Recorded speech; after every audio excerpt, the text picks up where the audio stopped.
ಯೋಂತಃ ಪ್ರವಿಶ್ಯ ಮಮ ವಾಚಮಿಮಾಂ ಪ್ರಸುಪ್ತಾಂ ಸಂಜೀವಯತ್ಯಖಿಲಶಕ್ತಿಧರಸ್ವಧಾಮ್ನಾ ಅನ್ಯಾಶ್ಚ ಹಸ್ತಚರಣಶ್ರವಣತ್ವಗಾದೀನ್ ಪ್ರಾಣಾನ್ನಮೋ ಭಗವತೆ ಪುರುಷಾಯ ತುಭ್ಯಂ. ಯಾ ವರ್ಣಪದವಾಕ್ಯಾರ್ಥಗದ್ಯಪದ್ಯಸ್ವರೂಪಿಣಿ ವಾಚಿನರ್ತಯತು ಕ್ಷಿಪ್ರಂ ಮೇಧಾನ್ ದೇವಿ ಸರಸ್ವತಿ.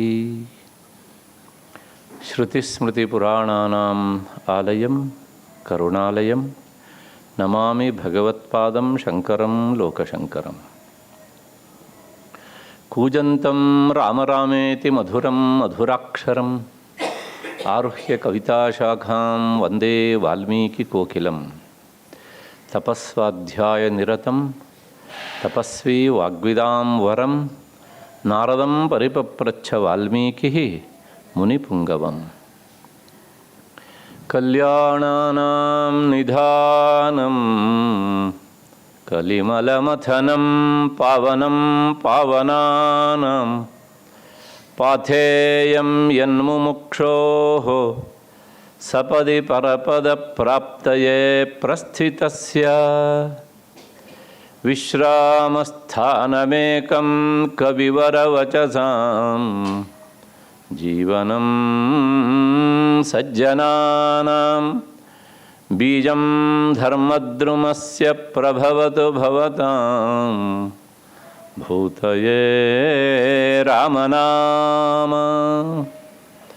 ಯತ್ರ ಯತ್ರ ರಘುನಾಥಕೀರ್ತನಂ ತತ್ರ ತತ್ರ ಕೃತಮಸ್ತಕಾಂಜಲಿಂ ಬಾಷ್ಪವಾರಿ ಪರಿಪೂರ್ಣಲೋಚನಂ ಮಾರುತಿಂ ಪ್ರಣತರಾಕ್ಷಸಾಂತಕಂ. ಉಭಯ ಶ್ರೀಗಳವರ ಪದತಲದಲ್ಲಿ ಸಾಷ್ಟಾಂಗ ಪ್ರಣಾಮಗಳನ್ನು ಅರ್ಪಿಸ್ತಾ ಇದ್ದೇನೆ. ಹಾಗೆ ನನ್ನ ಮತ್ತು ನಿಮ್ಮೆಲ್ಲರ ಬುದ್ಧಿಯನ್ನು ಪ್ರಚೋದಿಸ್ತಾ ಇರುವಂಥ ಶ್ರೀರಾಮ ಎನ್ನುವ ಮಹಾಚೈತನ್ಯಕ್ಕೆ ಅನಂತ ಪ್ರಣಾಮಗಳನ್ನು ಸಲ್ಲಿಸಿ ಈ ದಿನದ ಚಿಂತನೆಗೆ ಮುಂದಾಗ್ತಾ ಇದ್ದೇನೆ. ರಾಮಾಯಣದ ಪಾತ್ರ ಪರಿಕ್ರಮ ಈ ವಿಷಯವನ್ನು ನೋಡ್ತಾ ಹೋದಾಗ ನಮಗೆ ಕೆಲವೊಂದು ವಿಷಯಗಳು ಮನಸ್ಸಿಗೆ ಢಾಳ ಆಗಿ ಸಿಗ್ತವೆ. ನಾವು ದಶರಥನ ಪಾತ್ರವನ್ನು ನೋಡಿದ್ವಿ, ಆದರೆ ರಾಮಾಯಣದ ಬಾಲಕಾಂಡ ಮತ್ತು ಅಯೋಧ್ಯಾಕಾಂಡ ಈ ಎರಡು ಕಾಂಡಗಳಿಗೆ ಮಾತ್ರ ಅವನ ವಿಷಯ ಸೀಮಿತವಾಗಿ ಇದ್ದಿದ್ದನ್ನು ನಾವು ನೋಡಿದ್ದೇವೆ. ಮುಂದಿನ ಕಾಂಡಗಳಲ್ಲಿ ಅವನ ವಿಚಾರ ಬರೋದಿಲ್ಲ. ಆದರೆ ಅದಾದಮೇಲೆ ನಂತರ ಬಂದಂಥ ಕೌಸಲ್ಯೆ ವಿಶೇಷವಾಗಿ ಅಯೋಧ್ಯಾಕಾಂಡದಲ್ಲಿ ಮತ್ತು ಅರಣ್ಯಕಾಂಡದಲ್ಲಿ ಅವಳ ಪಾತ್ರಕ್ಕೆ ಸಂಬಂಧಪಟ್ಟಂತಹ ಅಂಶಗಳು ನಮಗೆ ಸಿಗ್ತವೆ. ಹಾಗೆಯೇ ಕೈಕೇಯಿ ಮತ್ತು ಸುಮಿತ್ರ ಬಗ್ಗೂ ಸಹ. ಅದಾದಮೇಲೆ ಶತ್ರುಘ್ನನ ಬಗ್ಗೆ ನಾವು ನೋಡಿದ್ದೇವೆ. ಶತ್ರುಘ್ನನ ಪಾತ್ರದಲ್ಲಿ ನಮಗೆ ವಿಶೇಷವಾಗಿ ಸಿಗುವಂತಹದ್ದು ಒಂದು ಅಯೋಧ್ಯಾಕಾಂಡ. ಅದಾದಮೇಲೆ ಮತ್ತೆ ವಿಶೇಷವಾಗಿ ನಮಗೆ ಏನಾದರೂ ಸಿಗುವಂಥದ್ದಿದ್ದರೆ ಅದು ಉತ್ತರಕಾಂಡಾದಿಗಳಲ್ಲಿ ಮಾತ್ರ. ಯಾಕೆಂದರೆ ಮತ್ತು ಅರಣ್ಯಕಾಂಡದಲ್ಲಿ ಬರ್ತಾನೆ ಭರತನ ಜೊತೆಗೆ, ಅವನು ಇಲ್ಲ ಅಂತಿಲ್ಲ. ಆದರೆ ಮುಂದೆ ಕಿಷ್ಕಿಂಧಾಕಾಂಡ, ಸುಂದರಕಾಂಡ, ಯುದ್ಧಕಾಂಡಾದಿಗಳಲ್ಲೆಲ್ಲ ಇವರ ಪ್ರವೇಶ ಆಗುವುದಿಲ್ಲ. ಏಕೆಂದರೆ ಆ ಸಂದರ್ಭವೇ ಹಾಗುಂಟು, ಕಥಾಪ್ರಸಂಗ. ಆದರೆ ಇವತ್ತು ನಾವು ನೋಡ್ತಾ ಇರುವಂತಹದ್ದು ಆ ಶತ್ರುಘ್ನನ ಅಣ್ಣನಾದಂತಹ ಲಕ್ಷ್ಮಣನ ವಿಷಯವನ್ನು ಕುರಿತು ನೋಡ್ತೇವೆ. ಹಾಗಾಗಿ ಈ ಪಾತ್ರ ರಾಮಾಯಣದಲ್ಲಿ ಬಾಲಕಾಂಡದಿಂದ ಹಿಡಿದು ಉತ್ತರ ಕಾಂಡದವರೆಗೆ ಅನಸ್ಯೂತವಾಗಿ ಬರ್ತಾ ಇರುತ್ತೆ ಅಂತ. ಹಾಗಾಗಿ ರಾಮಾಯಣದಲ್ಲಿ ಒಂದು ಅತ್ಯಂತ ಪ್ರಮುಖವಾದಂಥ ಪಾತ್ರ. ಕೇವಲ 7 ಕಾಂಡಗಳಲ್ಲಿ ಈ ಪಾತ್ರದ ಒಂದು ವಿಷಯ ಬರ್ತದೆ ಅನ್ನುವ ದೃಷ್ಟಿಯಿಂದ ಅಷ್ಟೇ ಅಲ್ಲ, ಸ್ವತಃ ಆ ಲಕ್ಷ್ಮಣನ ಅರ್ಹತೆ, ಅವನ ಒಂದು ಸೇವಾ ಧರ್ಮ, ಇದನ್ನೆಲ್ಲ ನೋಡಿದಾಗ ಲಕ್ಷ್ಮಣ ಬೇರೆ ಎಲ್ಲ ಪಾತ್ರಗಳಿಂದ ಒಂದು ರೀತಿಯಲ್ಲಿ ಬೇರೆಯಾಗಿಯೇ ನಿಲ್ತಾನೆ. ಅವನು ಇನ್ನೂ ಹೇಳಬೇಕು ಅಂದರೆ ಅವನಿಗೆ ಅವನೇ ಸಾಟಿ ಅಷ್ಟೇ. ಆ ಎಲ್ಲ ಮಾತುಗಳನ್ನು ನಾವು ಹೇಳುವುದಕ್ಕಿಂತ ಹೆಚ್ಚಾಗಿ ಮುಂದೆ ಅವನ ಪ್ರತಿನಿಧಿಯಾಗಿ, ಅಂದರೆ ಪ್ರತಿ ವ್ಯಕ್ತಿಗಳಾಗಿ ಬರುವಂತಹ ಅಥವಾ ಅವನ ಮುಂದ್ಗಡೆ ಇರುವಂತಹ ವ್ಯಕ್ತಿಗಳು ಅವನ ಬಗ್ಗೆ ಏನು ಹೇಳ್ತಾರೆ ಅನ್ನೋದನ್ನು ನಾವು ನೋಡೋಣ. ಅಷ್ಟು ಹಿನ್ನೆಲೆಯಲ್ಲಿ ಲಕ್ಷ್ಮಣ ವಾಸ್ತವಿಕವಾಗಿ ಸುಮಿತ್ರೆಯ ಮಗ. ಅಂದರೆ ಆತ ಸುಮಿತ್ರೆಯ ಮಗನಾದ್ದರಿಂದ ರಾಮನ ಜೊತೆಗೆ ನೇರವಾಗಿ ಉದರವನ್ನು ಹಂಚಿಕೊಂಡು ಬಂದು ಏಕೋದರ ಅಂತ ಅನ್ನಿಸ್ಲಿಲ್ಲ, ಸೌಮಿತ್ರಿ ಅಂತ ಕರೆಸ್ಕೊಂಡ.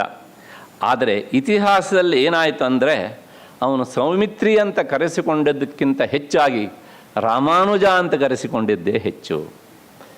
ಅಷ್ಟೇ ಅಲ್ಲ, ಇದನ್ನು ನಾನು ಹೇಳ್ತಾ ಇಲ್ಲ, ಚಂಪೂ ರಾಮಾಯಣದ ಭೋಜ ಕವಿ ಈ ಮಾತನ್ನು ಹೇಳ್ತಿದ್ದಾನೆ. ಅವನ ಬಗ್ಗೆ ಬಹಳ ಸುಂದರವಾದಂಥ ಮಾತು ಅದು. ಏನು ಅಂದರೆ, ಸ್ವತಃ ಸಿದ್ಧಂ ಯಸ್ಮಿನ್ ಇತರ ದುರವಾಪಂ ವಿಜಯತೆ ಸುಮಿತ್ರಾ ಪುತ್ರತ್ವಾದಪಿ ಜಗತಿ ರಾಮಾನುಜಪದಂ ಸುಮಿತ್ರಾ ಪುತ್ರತ್ವಾದಪಿ ಜಗತಿ ರಾಮಾನುಜಪದಂ ಯದೀಯಾಕ್ಷಿದ್ವಂದ್ವಂ ಪ್ರತಿನಿಧಿ ಭವೇದ್ ಅಂಬುಜಯುಗಂ ನಿಶೀಥೇ ನಿರ್ನಿದ್ರಂ ಯದಿ ತಮಪಿ ಸಾಕ್ಷಾದಕೃತಸಃ ಯದೀಯಾಕ್ಷಿದ್ವಂದ್ವಂ ಪ್ರತಿನಿಧಿ ಭವೇದ್ ಅಂಬುಜಯುಗಂ ನಿಶೀಥೇ ನಿರ್ನಿದ್ರಂ ಯದಿ ತಮಪಿ ಸಾಕ್ಷಾದಕೃತಸಃ. ಈ ಲಕ್ಷ್ಮಣ ನಾನು ಆಗ ಹೇಳಿದಾಗೇನೆ ಸುಮಿತ್ರೆಯ ಮಗನಾಗಿ ಸೌಮಿತ್ರೆ ಅಂತ ಕರೆಸಿಕೊಂಡಿದ್ದುಂಟು. ಆದರೆ ಅದಕ್ಕಿಂತ ಹೆಚ್ಚಾಗಿ ಅವನು ಇತಿಹಾಸದಲ್ಲಿ ರಾಮಾನುಜ ಅಂತ ಕರೆಸಿಕೊಂಡಿದ್ದೇ ಹೆಚ್ಚು. ರಾಮಾಯಣದಲ್ಲಿ ಭರತನನ್ನೂ ಸಹ ರಾಮಾನುಜ ಅಂತ ಅಲ್ಲಲ್ಲಿ ವಾಲ್ಮೀಕಿ ಮುನಿಗಳು ಕರೆದಿದ್ದಾರೆ. ಆದರೆ ಅವು ಎಲ್ಲರಿಗಿಂತಲೂ ಹೆಚ್ಚಾಗಿ ರಾಮಾನುಜ ಅಂತ ಪ್ರಸಿದ್ಧನಾದವನು ಈ ಲಕ್ಷ್ಮಣ. ಒಂದು ಮುಂದೆ ಬಂದಂತಹ ಅಂದರೆ ದ್ವಾಪರೆಯಲ್ಲಿ ಬಂದಂತಹ ಕೃಷ್ಣನೂ ಸಹ ರಾಮಾನುಜನೇ. ಬಲರಾಮ ಅವನು ತಮ್ಮ, ಹಾಗಾಗಿ ರಾಮಾನುಜ ಅಂತ. ಆದರೆ ಅವನಿಗೂ ಸಹ ಈ ಹೆಸರು ಅಷ್ಟಾಗಿ ಪ್ರಸಿದ್ಧಿಯಲ್ಲಿ ಬಂದಿಲ್ಲ. ಅದಾದ ಮೇಲೆ ವಿಶಿಷ್ಟಾದ್ವೈತ ಸಂಪ್ರದಾಯವನ್ನು ಬಳಕೆಗೆ ತಂದಂಥವರು ರಾಮಾನುಜರು ಅಂತ ಕರೆಸ್ಕೊಂಡ್ರು. ಹಾಗಾಗಿ ಒಟ್ಟಂದದಲ್ಲಿ ನೋಡುವುದಾದರೆ ನಮ್ಮ ಇತಿಹಾಸದಲ್ಲಿ 3 ಜನ ಸಿಗ್ತಾರೆ.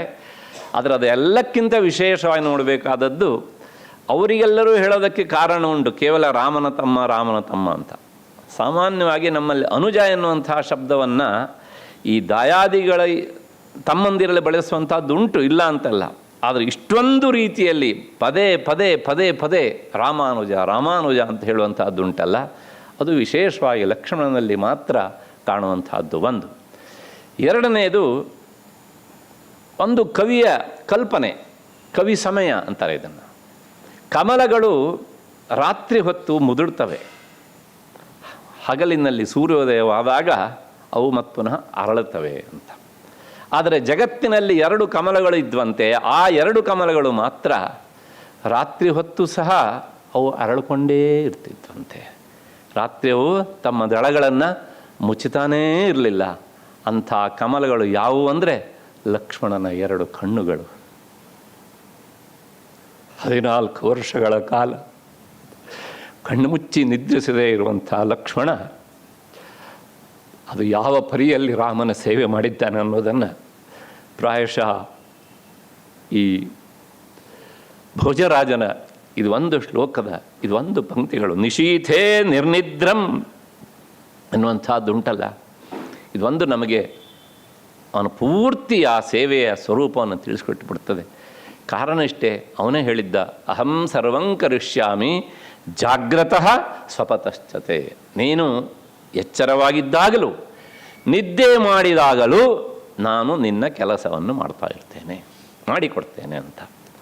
ಅದಕ್ಕೆ ಮುಂದುವರೆದ ಭಾಗವಾಗಿ ಆ ಭೋಜ ಕವಿ ಈ ರೀತಿಯಾಗಿ ಹೇಳ್ತಾನೆ. ಹಾಗಾಗಿ ಆ ಎಂದೂ ಸಹ ಮುದುಡದೇ ಇರುವ ಸದಾ ಅರಳಿಕೊಂಡಿರುವಂಥ ಕಮಲಗಳು ಯಾವುದಾದ್ರು ಇದ್ದರೆ ಅದಕ್ಕೆ ಉಪಮೆ ಯಾವುದಪ್ಪ ಅಂತಂದರೆ ಅದಕ್ಕೆ ಲಕ್ಷ್ಮಣನ 2 ಕಣ್ಣುಗಳು. ಇಷ್ಟು ಆದಮೇಲೆ ರಾಮಾಯಣದ ಎಲ್ಲ ಪಾತ್ರಗಳು ಸಹ ತ್ಯಾಗವನ್ನು ಬೋಧಿಸ್ತವೆ, ಸಂಶಯವೇ ಇಲ್ಲ ಅದರ ಬಗ್ಗೆ. ಆದರೆ ಆ ತ್ಯಾಗ ರಾಮಾಯಣದಲ್ಲಿ ಬೇರೆ ಬೇರೆ ಪಾತ್ರಗಳಲ್ಲಿ ಸಿಗುವುದಕ್ಕಿಂತ ಹೆಚ್ಚಾಗಿ ನಮಗೆ ಸಿಗುವುದು ಲಕ್ಷ್ಮಣನ ಪಾತ್ರದಲ್ಲಿ. ಕಾಳಿದಾಸ ಹೇಳ್ತಾನೆ, ತ್ಯಾಗಾಯ ಸಂಭೃತಾರ್ಥಾನಾಂ ಆ ರಘುವಂಶದಲ್ಲಿ ಬಂದಂಥ ರಾಜರು ಎಲ್ಲರೂ ಸಹ ತ್ಯಾಗಿಗಳೇ, ಅದರ ಬಗ್ಗೆ ಸಂಶಯ ಇಲ್ಲ. ಆದರೆ ಆ ವಂಶದಲ್ಲಿ ಬಂದಂತಹ ಎಲ್ಲ ರಾಜ ಮಹಾರಾಜರ ತ್ಯಾಗಕ್ಕಿಂತಲೂ ಆ ಲಕ್ಷ್ಮಣನ ತ್ಯಾಗ ಉಂಟಲ್ಲ, ಅದು ಇತಿಹಾಸದಲ್ಲಿ ಹಾಗೆಯೇ ಶಾಶ್ವತವಾಗಿ ಉಳಿಯುವಂತಹ ತ್ಯಾಗ. ಅದಾದ ಮೇಲೆ ಮಾನವೀಯ ದೃಷ್ಟಿ ಹಿಗ್ತಾ ಹೋದಾಗ ಮಾತ್ರ ಲಕ್ಷ್ಮಣನ ತ್ಯಾಗವನ್ನು ನಾವು ಅರ್ಥ ಮಾಡಿಕೊಳ್ಳಬಲ್ಲೆವು. ಅಲ್ಲದಿದ್ದರೆ ಲಕ್ಷ್ಮಣ ಅರ್ಥ ಆಗುವುದಕ್ಕಿಂತ ಬಹಳಷ್ಟು ಜನರಿಗೆ ಅಪಾರ್ಥವಾದದ್ದೇ ಹೆಚ್ಚು. ಈ ಸಂದರ್ಭದಲ್ಲಿ ನನಗೆ ಒಂದಿಷ್ಟು ಮಾತುಗಳು ಅವನ ಬಗ್ಗೆ ಕೆಲವು ಜನರು ಆಡಿದ್ದು, ಅಂದರೆ ಅವರ ಗ್ರಂಥದಲ್ಲಿ ಅವರು ಆಡಿಕೊಂಡು ಬರೆದದ್ದು ನನ್ನ ನೆನಪಿಗೆ ಬರ್ತಾ ಇವೆ. ಅವುಗಳನ್ನೆಲ್ಲ ನಾನು ಒಂದಿಷ್ಟು ಪಟ್ಟಿ ಮಾಡಿಕೊಂಡು, ಇದೆಲ್ಲವೂ ಸಹ ಲಕ್ಷ್ಮಣನ ಬಗ್ಗೆ ಕೇವಲ ಅವರಷ್ಟೇ ಅಲ್ಲ, ನಿಮ್ಮ ಮನಸ್ಸಲ್ಲೂ ಸಹ ಸಂಶಯಗಳು ಬರ್ತೇವೆ ಅಂತ ಅಂದ್ಕೊಂಡು, ಪೂರ್ವ ಪಕ್ಷ ಅಂತ ಅಂದ್ಕೊಂಡು ಒಂದು ಸಲ ಹೇಳಿಬಿಡ್ತೇನೆ. ನೋಡಿ, ಏನಾದರೂ ಸಹ ನಿಮ್ಮ ಮನಸ್ಸಲ್ಲೂ ಸಹ ಇದೆ ಅನ್ನೋರು ಬಂದಿದ್ದೀಯಾ ಅಂತ. ಆದರೆ ಇಷ್ಟೆಲ್ಲ ಲಕ್ಷ್ಮಣನ ಬಗ್ಗೆ ಆಕ್ಷೇಪದ ರೂಪದಲ್ಲಿ ಯಾವಾತ ವ್ಯಕ್ತಿ ಕೇಳಿದ್ನೋ, ಪೋಲಿ ಎನ್ನುವಂಥ ಅಂಕಿತ ನಾಮದಿಂದ ಪ್ರಸಿದ್ಧನಾದಂಥ ವ್ಯಕ್ತಿ, ಮತ್ತು ನಾನು ಜಾಸ್ತಿ ಬಿಡಿಸಿ ಹೇಳೋದಿಲ್ಲ, ನೀವೇನಾದರೂ ಈ ಸಾಹಿತ್ಯವನ್ನು ಓದಿದ್ದಿದ್ರೆ ನಿಮಗೆ ಗೊತ್ತಾಗ್ತದೆ. ಆಮೇಲೆ ಏನಾಯಿತು ಕೇಳಿದರೆ, ಲಕ್ಷ್ಮಣನ ಬಗ್ಗೆ ಎಲ್ಲಿಲ್ಲದ ರಾಮನ ಬಗ್ಗೆ ಮತ್ತು ಲಕ್ಷ್ಮಣನ ಬಗ್ಗೆ ಬೇರೆ ಬೇರೆ ರೀತಿಯಲ್ಲಿ ಮಾತನಾಡಿದಂಥ ಆ ವ್ಯಕ್ತಿ ರಸ್ತೆಯಲ್ಲಿ ನಾಯಿ ನರಿಗಳಿಗೆ ಆಹಾರವಾಗಿ ಹೋದ.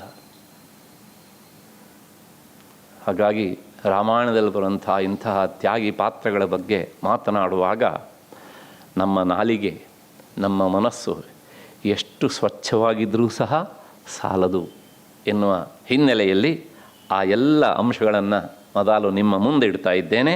ಏನು ಅಂತಂದರೆ, ಎಲ್ಲರಿಗೂ ಸಹ ಕಾಣುವಂಥದ್ದು ಲಕ್ಷ್ಮಣ ಒಬ್ಬ ಮುಂಗೋಪಿ ಅಲ್ವಾ. ನನಗೆ ಗೊತ್ತು ನೀವೆಲ್ಲರೂ ತಲೆ ಹಾಕ್ತೀರಿ ಅಂತ. ಎಸ್, ಒಪ್ಕೋಬೋಣ, ಇದಕ್ಕೆ ಉತ್ತರ ಸಿಗುವಲ್ಲಿವರೆಗೆ. ತಂದೆಯನ್ನೇ ಕೊಲ್ಲ ಹೊರಟಂತಹ ಈತ ಮಾಡಿದ್ದು ಎಷ್ಟು ಸರಿ. ಎರಡನೇದು, ಕೈಕೇಯಿಯನ್ನು ಭರತನನ್ನು ಪದೇ ಪದೇ ಬೈತಾನೆ. ಹಾಗೆ ಬೈಯುವುದು ತರವೇ? ಲೆಕ್ಕ ಹಾಕ್ಕೊಂಡು ಹೋಗಿ ಒಟ್ಟು ಎಷ್ಟಾಗುತ್ತೆ ಅಂತ ಆಯಿತು.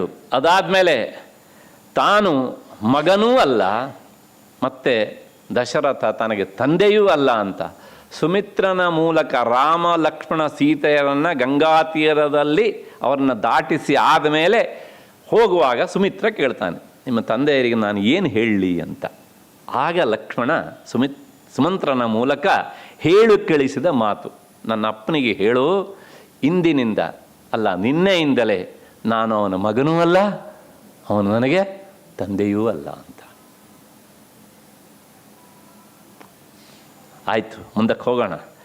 ವನವಾಸವನ್ನು ರಾಮನಿಗೆ ವಿಹಿತವಾದದ್ದು ವನವಾಸ, ಅದನ್ನು ನಿಲ್ಲಿಸ ಹೊರಟಂಥ ಲಕ್ಷ್ಮಣ ಪುರುಷ ಪ್ರಯತ್ನದಲ್ಲೇ ಎಲ್ಲವೂ ಸಾಧ್ಯ ಅಂತ ಹೇಳ್ತಾ ದೈವವನ್ನು ನಿಂದಿಸುವಂಥ ಈತ ನಿಜವಾಗಿಯೂ ಆಸ್ತಿಕನ,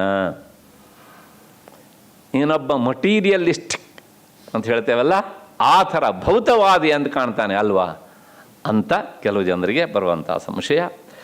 ಶ್ರೀರಾಮನಲ್ಲಿ ಎಷ್ಟೇ ಪ್ರೀತಿ ಇದ್ದಿರಬಹುದ್ರಿ, ಅದರ ವನವಾಸಕ್ಕೆ ಹೋಗುವಾಗ ತನ್ನ ಕೈ ಹಿಡಿದಂಥ ಪತ್ನಿಯಾದಂಥ ಊರ್ಮಿಳೆಗೆ ಒಂದು ಮಾತನ್ನೂ ಹೇಳದೆ ಹೋದ್ನಲ್ಲ ಇವನು, ಅದು ಸರಿಯಾ? ಅಣ್ಣನ ಮೇಲೆ ಪ್ರೀತಿ ಇರುವುದು ಅಂದರೆ ಹೆಂಡತಿಯನ್ನು ಉಪೇಕ್ಷಿಸುವುದು ಅಂತ ಅರ್ಥವಾ? ನಿನ್ನೆಯವರು ಯಾರೋ ಕೇಳಿದ್ರು ನನ್ನ ಹತ್ರ, ಆ ಊರ್ಮಿಳೆ ಬಗ್ಗೆ ಹೇಳ್ತೀರಿ ಅಲ್ವಾ ಅಂತ. ನಾನು ಮೊದಲೇ ಹೇಳಿದ್ದೇನೆ, ಎಲ್ಲ ಪಾತ್ರಗಳ ಬಗ್ಗೂ ಹೇಳ್ತೇನೆ, ಅದರ ಒಂದೇ ಒಂದು, ಯಾವತ್ ತೈಲಂ ತಾವದ್ ವ್ಯಾಖ್ಯಾನಂ. ಎಲ್ಲಿವರೆಗೆ ಸಮಯ ಸಿಗ್ತಾ ಇರುತ್ತೋ ಅಲ್ಲಿವರೆಗೆ ಹೇಳ್ತೇನೆ. ಆವಾಗ ಮತ್ತೆ ಪುನಃ ನಿಂತು ಹೋದರೆ ಅದಕ್ಕೆ ನಾನು ಹೊಣೆಗಾರ ಅಲ್ಲ. ಅದಾದ ಮೇಲೆ ಹೀಗೆ ಆ ಊರ್ಮಿಳೆಯ ಗೋಳನ್ನು ಕೇಳುವವರು ಯಾರು? ಇವನೇನೋ ಅಣ್ಣನ ಜೊತೆಗೆ ಹೋದ, ಆದರೆ ಆಕೆಯ ಬಗ್ಗೆ ಸ್ವಲ್ಪನೂ ಅವನಿಗೆ ಕನಿಕರ ಬೇಡದಿತ್ತ. ಎಷ್ಟಾಯ್ತು ಲೆಕ್ಕ ಹಾಕ್ಕೊಂಡು ಹೋಗಿ ಪ್ರಶ್ನೆನ ಸುಮಾರಾಗಿ.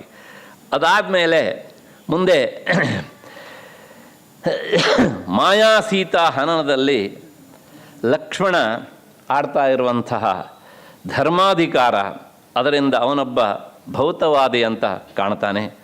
ಅದಾದ ಮೇಲೆ ಮುಂದೆ ರಾಮ ಕೈಂಕರ್ಯವೇ ತನ್ನ ಉಸಿರು ಅಂತ ಹೊರಟಂಥ ಲಕ್ಷ್ಮಣನನ್ನು ರಾಮ ಅವನನ್ನೇ ಗಡೀಪಾರು ಮಾಡಿದ ಕೊನೆಯಲ್ಲಿ. ಇದು ಸರಿಯಾಗಿ ಇದ್ದಿದ್ದರೆ ರಾಮ ಯಾಕೆ ಈ ಕೆಲಸ ಮಾಡ್ತಿದ್ದ? ಹಾಗಾಗಿ ರಾಮ ಇವನ ಸೇವೆಗೆ ಕೊಟ್ಟಂಥ ಬೆಲೆ ಇದೇನಾ ಅಂದರೆ ರಾಮನಿಂದ ಸಿಕ್ಕ ಸರ್ಟಿಫಿಕೇಟ್ ಇಷ್ಟೇನಾ ಅವನಿಗೆ ಅಂತ. ಸರಿ, ಅದಾದಮೇಲೆ ಲಕ್ಷ್ಮಣ ಬದುಕಿನಲ್ಲಿ ಸಾಧಿಸಿದ್ದೇನು? ಏನು ಸಾಧಿಸ್ದ ಅವನು? ಇದು ಎಲ್ಲರೂ ಕೇಳ್ತಾರೆ, ತನ್ನನ್ನು ಒಬ್ಬನನ್ನು ಬಿಟ್ಟು ಬೇರೆ ಎಲ್ಲ ಏನು ಸಾಧಿಸಿದ್ರು ಅಂತ. ಭರತನನ್ನೇ ಕೊಲ್ಲ ಹೊರಟಂಥ ಈತ ಭರತನನ್ನಾಗಲಿ ರಾಮನನ್ನಾಗಲಿ ನಿಜವಾಗಿಯೂ ಅರ್ಥ ಮಾಡಿಕೊಂಡಿದ್ನ. ಈ ಸಂದರ್ಭ ಬರುತ್ತೆ ಚಿತ್ರಕೂಟದಲ್ಲಿ. ರಾಮನನ್ನು ಕರ್ಕೊಂಡು ಬರಲಿಕ್ಕೆ ಭರತ ಹೋದಾಗ ಆ ಸೈನಿಕರ ಕಾಲು ನಡಿಗೆಯ ಶಬ್ದ, ಖುರಪುಟಗಳ ಶಬ್ದಗಳನ್ನೆಲ್ಲ ನೋಡಿ ಇದೇನು ಅಂತ ಲಕ್ಷ್ಮಣ ಮರ ಹತ್ತಿ ನೋಡ್ತಾನೆ. ದೂರದಲ್ಲಿ ಸೈನ್ಯ ಬರುವುದು ಕಾಣುತ್ತೆ ಅವನಿಗೆ. ಅದರ ಮುಂಚೂಣಿಯಲ್ಲಿ ಭರತ ನಿಂತಿದ್ದ. ಸಹಜವಾಗಿ ಒಂದು ಸಂಶಯ ಬಂದ್ಬಿಡ್ತು ಅವನಿಗೆ, ಓಹ್ ಭರತ ಬರ್ತಾ ಇದ್ದಾನೆ ಸೇನಾ ಸಮೇತನಾಗಿ, ಅಂದರೆ ಪ್ರಾಯಶಃ ನಮ್ಮ ಮೇಲೆ ಆಕ್ರಮಣ ಮಾಡೋದಕ್ಕೆ ಅವನು ಬರ್ತಾ ಇದ್ದಾನೆ ಅಂತ. ಹಾಗಾಗಿ ಆತ ಅಲ್ಲಿ ಮಾತನಾಡಿದ್ದು ನಿಜ. ಇದು ಯಾವುದು ಸುಳ್ಳು ಅಂತ ನಾನು ಹೇಳಲ್ಲ. ಇದೆಷ್ಟಕ್ಕೂ ಸಹ ಒಂದೇ ಉತ್ತರದಲ್ಲಿ ನಾವು ಉತ್ತರ ಹೇಳ್ಬೋದು, ಮುಂದೆ ನೋಡೋಣ ಸಮಯ ಬಂದಾಗ.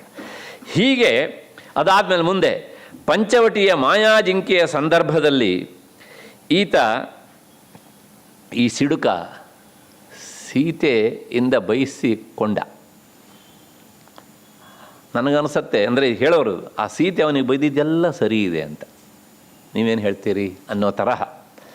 ಅಂದರೆ ನಾನು ಇಷ್ಟೆಲ್ಲ ಇದ್ರ ಬಗ್ಗೆ ವಿಚಾರ ಮಾಡಿದ್ದೇನೆ, ನನ್ನ ಹಾಗೆ ಯಾರೂ ವಿಚಾರ ಮಾಡಲಿಲ್ಲ, ಹಾಗಾಗಿ ಸೀತೆ ಅವನಿಗೆ ಬೈದಿದ್ದು ಸರಿ ಇದೆ ಅಂತ. ಇದೆಲ್ಲ ಆವಾಗ ಕಾಲದಲ್ಲಿ. ಆಮೇಲೆ ಸೀತೆ ಪಶ್ಚಾತ್ತಾಪ ಪಟ್ಟಿದ್ದನ್ನು ಪಾಪ ಇವರು ಓದೋದೇ ಇಲ್ಲ ಈ ಪ್ರಶ್ನೆ ಕೇಳೋರು. ಅದಾದಮೇಲೆ ಲಕ್ಷ್ಮಣನಲ್ಲಿ ಯಾವ ಆದರ್ಶ ಇತ್ತು? ಉತ್ತಮವಾದಂಥ ರಾಜಕುಮಾರನ ಯಾವುದಾದ್ರೂ ಲಕ್ಷಣ ಇತ್ತ ಅಂದರೆ ಏನೂ ನಮಗೆ ಕಾಣೋದಿಲ್ಲ. ರಾಮಾಯಣದಲ್ಲಿ ಯಾರೂ ಅವನನ್ನು ನೇರವಾಗಿ ಹೊಗಳಲಿಲ್ಲ. ಇಷ್ಟಾದ ಮೇಲೆ ಮತ್ತೆ ಶೂರ್ಪಣಖೆಯ ಕಿವಿ ಮೂಗುಗಳನ್ನು ಕೊಯ್ದ, ಇವನು ಕತ್ತರಿಸಿದ. ಇದರಿಂದಾಗಿಯೇ ಮುಂದೆ ಸೀತಾ ಅಪಹರಣಕ್ಕೆ ನಾಂದಿ ಆಯಿತು. ಈ ಎಲ್ಲ ಮುಂದಿನ ತೊಂದರೆ ತೊಡಕುಗಳಿಗೆ ಇವನೇ ಬೀಜಾವಾಪ ಮಾಡಿದ್ದಲ್ವ. ರಾಮನ ಸೇವೆ ಮಾಡ್ತೇನೆ ಅಂತ ಹೇಳಿ ಹೊರಟು ರಾಮನಿಗೆ ಎಲ್ಲಿಲ್ಲದ ತೊಂದರೆ ತೊಡಕುಗಳನ್ನು ತಂದಿಟ್ಟವನು ಇವನೇ ಅಲ್ವಾ. ಹೀಗೆಲ್ಲ ಹೇಳಬೇಕಿದ್ರೆ ನಾವು ಹೋಗಿದ್ರೆ ಪ್ರಾಯಶಃ ಇದನ್ನೆಲ್ಲ ಮಾಡ್ತಾ ಇರಲಿಲ್ಲ ಅನ್ನೋ ತರಹ ಬಹಳಷ್ಟು ಜನ. ಮತ್ತು ರಾಮನ ಸಹಾಯಕ್ಕೆ ಅವನೊಂದಿಗೆ ಕಾಡಿಗೆ ಹೋದರೂ ಸಹ ಇವನು ಅಲ್ಲಿ ಏನು ಸಾಧಿಸಿದ್ದ? ಎಲ್ಲ ರಾಕ್ಷಸರನ್ನು ಸಹ ಕೊಂದವನು ರಾಮನೇ. ಇವನೇನು ಮಾಡ್ದ? ಏನೂ ಮಾಡಲಿಲ್ಲ. ಆದ್ದರಿಂದ ಲಕ್ಷ್ಮಣನ ಪಾತ್ರದಲ್ಲಿ ಏನು ಔಚಿತ್ಯ ಉಂಟು? ಎಲ್ಲವೂ ಸಹ ನೆಗೆಟಿವ್ ಆಗೇ ನಮಗೆ ಕಾಣುತ್ತೆ ಅಷ್ಟೇ ಹೊರತೂ ಸಹ ಗುಣಾತ್ಮಕವಾದಂಥದ್ದು ಏನೂ ಇಲ್ಲ ಅಂತ ನಮ್ಮಲ್ಲಿ ಕೆಲವು ಜನ ತುಂಬ ಬುದ್ಧಿವಂತರಾದ ಸಾಹಿತಿಗಳೂ ಸಹ ಕೇಳೋದುಂಟು. ಹೀಗೆ ಕೇಳುವುದಕ್ಕೆ ಕಾರಣ, ಒಂದು ಯಾವುದೋ ಅನುವಾದಿತವಾದಂಥ ಗ್ರಂಥವನ್ನು ಓದುವುದು, ಅದರಿಂದ ನಮಗೆ ಎಷ್ಟು ಮಾಹಿತಿ ಸಿಗಬೇಕು ಅದು ಸಿಗದೇ ಇರುವುದು ಅವರ ಈ ಕೇಳುವಿಕೆಗೆ ಕಾರಣ. ಇನ್ನೊಂದು, ರಾಮಾಯಣವನ್ನು, ವಾಲ್ಮೀಕಿ ರಾಮಾಯಣವನ್ನು ಆದ್ಯಂತವಾಗಿ ಓದದೇ ಇರುವುದು ದೊಡ್ಡ ಗೊಂದಲಕ್ಕೆ ಕಾರಣ ಆಗ್ತದೆ. ಏಕೆಂದರೆ ರಾಮಾಯಣವನ್ನು ಪೂರ್ತಿಯಾಗಿ ಓದ್ತಾ ಹೋದರೆ ಇದೆಲ್ಲ ಏನು ಸಾಧಿಸಿದ ಅಂತ ಕೇಳ್ತಾರಲ್ಲ, ಅದಕ್ಕೆ ಉತ್ತರ ಹೇಳ್ತೇನೆ ಕೊನೆಗೆ, ಲಕ್ಷ್ಮಣ ಏನು ಸಾಧಿಸಿದ ಅಂತ. ಹಾಗಾಗಿ ಅದನ್ನು ಓದದೇ ಇರುವುದು ಇದಕ್ಕೆ ಎಲ್ಲದಕ್ಕೂ ಸಹ ಕಾರಣವಾಗ್ತದೆ. ಒಂದೇ ಉತ್ತರ ಹೇಳಬೇಕು ಅಂತ ಆದರೆ ಉತ್ತರ, ಲಕ್ಷ್ಮಣ ಒಬ್ಬ ಅಪೂರ್ವವಾದಂಥ ತ್ಯಾಗಿ. ಅಂಥ ತ್ಯಾಗಿ ಇಡೀ ರಾಮಾಯಣದಲ್ಲಿ ನಮಗೆ ಇನ್ನೊಬ್ಬ ಸಿಗುವುದು ಬಹಳ ಕಷ್ಟ. ಯಾಕೆ ಹೀಗೆ ಮಾಡ್ತಾನೆ ಅಂದರೆ ಇದಕ್ಕೆ ಎರಡು ಉದಾಹರಣೆಯನ್ನು ಕೊಡ್ತೇನೆ ನಾನು ಅರ್ಥ ಮಾಡಿಸೋದಕ್ಕೆ. ಲಕ್ಷ್ಮಣ ಒಂದು ವೃತ್ತ ಅಂತ ಅಂದ್ಕೊಳ್ಳಿ. ಈ ತ್ರಿಜ್ಯದಲ್ಲಿ ನಾವು ಹೀಗೆ ಒಂದು ಸರ್ಕಲ್ ಹಾಕ್ತೇವಲ್ಲ, ಆ ಸರ್ಕಲ್ ಹಾಕಿದಾಗ ಅದರ ಮಧ್ಯದಲ್ಲಿ ಏನಿರ್ತದೆ? ಒಂದು ಕೇಂದ್ರ ಬಿಂದು ಇರ್ತದೆ. ಆದರೆ ಈ ವೃತ್ತ ಇದೆಯಲ್ಲ, ಈ ವೃತ್ತ ಯಾವಾಗಲೂ ತನ್ನ ಮಧ್ಯದಲ್ಲಿ ಒಂದೇ ಕೇಂದ್ರ ಬಿಂದು ಇರುವುದನ್ನು ಬಯಸ್ತದೆ. ಎರಡು ಕೇಂದ್ರ ಬಿಂದು ಇರುವುದನ್ನು ಅದು ಎಂದೂ ಬಯಸುವುದಿಲ್ಲ. ಹಾಗಿದ್ರೆ ಅದು ಕೇಂದ್ರ ಬಿಂದು ಆಗೋದಿಲ್ಲ. ಒಂದು ವೃತ್ತದೊಳಗೆ ಒಂದೇ ಕೇಂದ್ರ ಬಿಂದುವೇ ಅಷ್ಟೇ ಹೊರತೂ ಸಹ ಇನ್ನೊಂದು ಕೇಂದ್ರ ಬಿಂದು ಬಂದು ಅಲ್ಲಿ ಇನ್ನೊಂದು ವೃತ್ತ ಸಿದ್ಧ ಆಗಬೇಕು. ಗಣಿತ ಓದೋರು ತುಂಬ ಜನ ಇಲ್ಲಿದ್ದೀರಿ, ಗೊತ್ತಾಗುತ್ತೆ. ಹಾಗಾಗಿ ಇಲ್ಲಿ ಲಕ್ಷ್ಮಣ ಎನ್ನುವಂಥ ವೃತ್ತಕ್ಕೆ ಕೇಂದ್ರ ಬಿಂದು ಒಂದೇ. ಹೇಳಬೇಕಾ ಬಾಯ್ಬಿಟ್ಟು? ರಾಮ. ಆ ಕೇಂದ್ರ ಬಿಂದುವಿನ ಅಕ್ಕಪಕ್ಕದಲ್ಲಿ ಅವನ ದೃಷ್ಟಿಯಲ್ಲಿ ತಂದೆಗೂ ಸ್ಥಾನವಿಲ್ಲ, ತಾಯಂದಿರಿಗೂ ಸ್ಥಾನ ಇಲ್ಲ, ಸ್ವತಃ ತನ್ನ ಪತ್ನಿಗೂ ಇಲ್ಲ, ಹೆಚ್ಚೇಕೆ ತನ್ನ ಮಕ್ಕಳಿಗೂ ಇಲ್ಲ. ಅಲ್ಲಿ ಒಂದೇ ಕೇಂದ್ರ ಬಿಂದು. ನಮಗೇನಾದ್ರು ಹೀಗುಂಟ ರಾಮನ ಬಗ್ಗೆ ನಿಷ್ಠೆ? ನಮಗೆ ಬಿಂದುವೇ ಇಲ್ಲ, ಇನ್ನು ಕೇಂದ್ರ ಎಲ್ಲಿ ಬಂತು ಇನ್ನು, ಅಲ್ವಾ? ಎರಡನೇದೇ ಒಂದು ಉದಾಹರಣೆ ಅರ್ಥ ಮಾಡಿಸೋದಕ್ಕೋಸ್ಕರ. ನಿಮ್ಮ ಮನೆಯಲ್ಲಿ ಒಂದು ಹಸು ಇದೆ. ಆ ಹಸು ತುಂಬ ಒಳ್ಳೆಯ ಹಸು, ಆದರೆ ಅದು ಈಗ ತಾನೇ ಕರು ಹಾಕಿದೆ. ದಿನವೂ ನಿಮಗೆ ಹಾಲು ಕೊಡುವ ಹಸು, ದಿನವೂ ನೀವು ಹತ್ತಿರ ಹೋದರೆ ನಿಮ್ಮ ಮೈಯನ್ನು ನೆಕ್ಕುವ ಹಸು, ಅಷ್ಟು ಪ್ರೀತಿಯನ್ನು ತೋರಿಸುವ ಹಸು. ಆದರೆ ಅದೀಗ ಕರು ಹಾಕಿದೆ. ಆ ಕರು ಹಾಕಿದ ಸಂದರ್ಭದಲ್ಲಿ ಅದಕ್ಕೆ ನೀವು ಆಹಾರ ಕೊಡಲಿಕ್ಕೆ ಅಂತ ಹತ್ತಿರ ಹೋದ್ರೂ ಸಹ ಮನೆಯ ಯಜಮಾನನನ್ನು, ಯಜಮಾನತಿಯನ್ನು ಏನು ಮಾಡುತ್ತೆ? ಅದು ಗುಮ್ಮುತ್ತದೆ. ಯಾಕೆ? ಅದರ ಪ್ರೀತಿ, ಅದರ ವರ್ಷಣ, ಅದರ ನಿಷ್ಠೆ ಎಲ್ಲವೂ ಸಹ ಈಗ ಯಾವುದ್ರ ಬಗ್ಗೆ? ಕರುವಿನ ಬಗ್ಗೆ. ಅದಕ್ಕೆ ಯಾರಾದರೂ ಏನಾದ್ರು ಅಪಚಾರ ಮಾಡಿ ಯಾರು ಅಂತ. ಹಾಗೆಯೇ ಇಲ್ಲಿ ಆ ವತ್ಸ ಕರು ಯಾರು ಅಂದರೆ ರಾಮ, ಆ ಹಸು ಯಾವುದು ಅಂದರೆ ಲಕ್ಷ್ಮಣ. ಬೇರೆ ಎಲ್ಲ ಪಾತ್ರಧಾರಿಗಳು ಯಜಮಾನನ ಅಥವಾ ಯಜಮಾನತೆಯ ಸ್ಥಾನದಲ್ಲಿ ಇರುವವರಾದ್ದರಿಂದ ಅದು ಯಾರು ಬಂದರೂ ಸಹ ಗುಮ್ಮೋದನ್ನು ಬಿಡುವುದಿಲ್ಲ. ಇಷ್ಟು ಹೇಳಿ ಆದಮೇಲೆ ಒಂದು ಮೂಕ ಪ್ರಾಣಿಯೇ ಈ ರೀತಿಯಾಗಿ ಆ ಕರುವಿನ ಬಗ್ಗೆ ಪ್ರೀತಿ ತೋರಿಸ್ತದೆ ಅಂತ ಆದರೆ ಲಕ್ಷ್ಮಣ ತನ್ನ ಆರಾಧ್ಯ ದೈವಕ್ಕೆ ಬೇರೆ ಯಾರಾದರೂ ಅಪಚಾರ ಎಸಗಿ ಯಾರು ಅಂತ ಅಂದ್ಕೊಂಡು ಈ ರೀತಿಯಾಗಿ ಮಾಡಿದರೆ ತಪ್ಪ? ಈಗ ನೀವು ಹೇಳಿ. ಇಲ್ಲ ಅಲ್ವಾ? ಯಾಕೆಂದರೆ ತನ್ನ ಆರಾಧ್ಯ ದೈವಕ್ಕೆ ಯಾರೇ ಏನೇ ಮಾಡಿದರೂ ಸಹ ಲಕ್ಷ್ಮಣ ಅದನ್ನು ಸಹಿಸುವುದಿಲ್ಲ. ಹಾಗಾಗಿ ಜನರಿಗೆ ಆತ ಅರ್ಥ ಆಗದೇನೆ ಅವನ ಬಗ್ಗೆ ಏನೇನೋ ಎಲ್ಲ ಹೇಳಿದ್ದಾರೆ. ಹೀಗೆ ಆತ ರಾಮನನ್ನು ಅಷ್ಟಾಗಿ ಹಚ್ಚಿಕೊಂಡಿದ್ದ. ಇದಕ್ಕೊಂದು ಕಾರಣವೂ ಉಂಟು. ಪಾಯಸ ಪ್ರಕರಣಕ್ಕೆ ಹೋಗೋಣ ಒಂದ್ಸಲ. ದಶರಥ ಮೊದಲು ಪಾಯಸ ಕೊಟ್ಟ ಕೌಸಲ್ಯಗೆ, ಅದಾದಮೇಲೆ ಯಾರಿಗೆ ಕೊಟ್ಟ? ಸುಮಿತ್ರೆಗೆ ಕೊಟ್ಟ. ಸುಮಿತ್ರೆಗೆ ಕೊಟ್ಟಂತಹ ಆ ಮೊದಲ ಭಾಗ 25 ಅಂಶ ಅಂತ ಏನು ಹೇಳಿದ್ನಲ್ಲ, ಆ ಭಾಗದಿಂದ ಹುಟ್ಟಿದವನು ಲಕ್ಷ್ಮಣನಾದ್ದರಿಂದ ಆ 50ರ ಭಾಗಕ್ಕೆ ಅಂದರೆ ಹೊಂದಿಕೊಂಡೇ ಇದ್ದಾನೆ ಅವನು. ಹೌದು ತಾನೇ? ಪೂರ್ತಿ ಚತುರ್ಥಾಂಶ ಅಲ್ಲುಂಟು ಅಲ್ಲಿ ಹೀಗೆ ಅಂತ. ಅದರ ಮುಂದೆ ದೇವತೆಗಳೂ ಸಹ ಈ ಮಾತನ್ನು ಹೇಳ್ತಾರೆ ಅದನ್ನು ಹೀಗೆ ಅಂತ. ಹಾಗಾಗಿ ಆತ ರಾಮ ರಾಮ ರಾಮ. ಅದಾದಮೇಲೆ ತಾನು ತನಗಿಂತ ಮುಂದೆ ಬಂದವನು ಯಾರನ್ನೂ ಸಹ ಅವನು ಅಷ್ಟಾಗಿ ನೋಡಲಿಕ್ಕೆ ಹೋಗಲಿಲ್ಲ. ವಾಲ್ಮೀಕಿ ಮುನಿಗಳು ಹೇಳ್ತಾರೆ, ಹೇಗಿತ್ತು ಆ ರಾಮನ ಬಗ್ಗೆ ಲಕ್ಷ್ಮಣನಿಗೆ ನಿಷ್ಠೆ ಅಂತ, ಹಾಗೆ ಲಕ್ಷ್ಮಣನ ಬಗ್ಗೆ ರಾಮ ಯಾವ ರೀತಿ ಭಾವನೆಯನ್ನು ತಾಳಿದ್ದ ಅಂತ. ಇದೆಲ್ಲ ಶ್ಲೋಕಗಳು ದಿನವೂ ಮನನೀಯವಾದಂಥ ಶ್ಲೋಕಗಳು. ಬಾಲ್ಯಾತ್ರ ಭೃತಿ ಸುಸ್ನಿಗ್ಧ ಲಕ್ಷ್ಮಣೋ ಲಕ್ಷ್ಮೀವರ್ಧನ. ಸಂಸ್ಕೃತದಲ್ಲಿ ಸ್ನಿಗ್ಧ ಅಂದರೆ ಅಂಟುವಿಕೆ ಅಂತ ಅರ್ಥ. ಆ ಲಕ್ಷ್ಮಣ ಬಾಲ್ಯಾತ್ ಪ್ರಭೃತಿ, ಎಳೆವೆಯಿಂದಲೇ ಬರೇ ಅಂಟ್ಕೊಂಡಿದ್ದಲ್ಲ, ಸುಸ್ನಿಗ್ಧ, ಬಿಡಿಸೋದಕ್ಕೆ ಆಗದೆ ಇರುವಾಗ ರಾಮನ ಜೊತೆಗೆ ಅಂಟ್ಕೊಂಡಿದ್ದ ಅವನು. ಸಾಮಾನ್ಯವಾಗಿ ನಮ್ಮಲ್ಲಿ ಒಂದೇ ತಾಯಿಯ ಮಕ್ಕಳಾದರೂ ಸಹ ಈ ರೀತಿಯ ಸ್ನೇಹ ಇರುವುದಿಲ್ಲ. ವಾಲ್ಮೀಕಿ ಮುನಿಗಳು ಇದನ್ನು ಅಲ್ಲಿಂದನೇ ಹೇಳೋದಕ್ಕೆ ಶುರು ಮಾಡ್ತಾರೆ. ಬಾಲ್ಯಾತ್ ಪ್ರಭೃತಿ ಸುಸ್ನಿಗ್ಧ ಲಕ್ಷ್ಮಣ ಲಕ್ಷ್ಮೀವರ್ಧನ ರಾಮಸ್ಯ ಲೋಕರಾಮಸ್ಯ ಭ್ರಾತೃಜ್ಯೇಷ್ಠಸ್ಯ ನಿತ್ಯಶಃ. ಹಾಗಿದ್ರೆ ಏನೋ ಒಂದು 15 ದಿವಸ ಈ ಸ್ನೇಹವ, ಒಂದು ತಿಂಗಳುವ, ಅಥವಾ ರಜಾಕಾಲದ ಸ್ನೇಹ ಅಂತಂದರೆ ನಿತ್ಯಶಃ, ಪ್ರತಿದಿನ. ಮತ್ತೆ ಸರ್ವಪ್ರಿಯಕರಸ್ತಸ್ಯ ರಾಮಸ್ಯಾಪಿ ಶರೀರತಃ.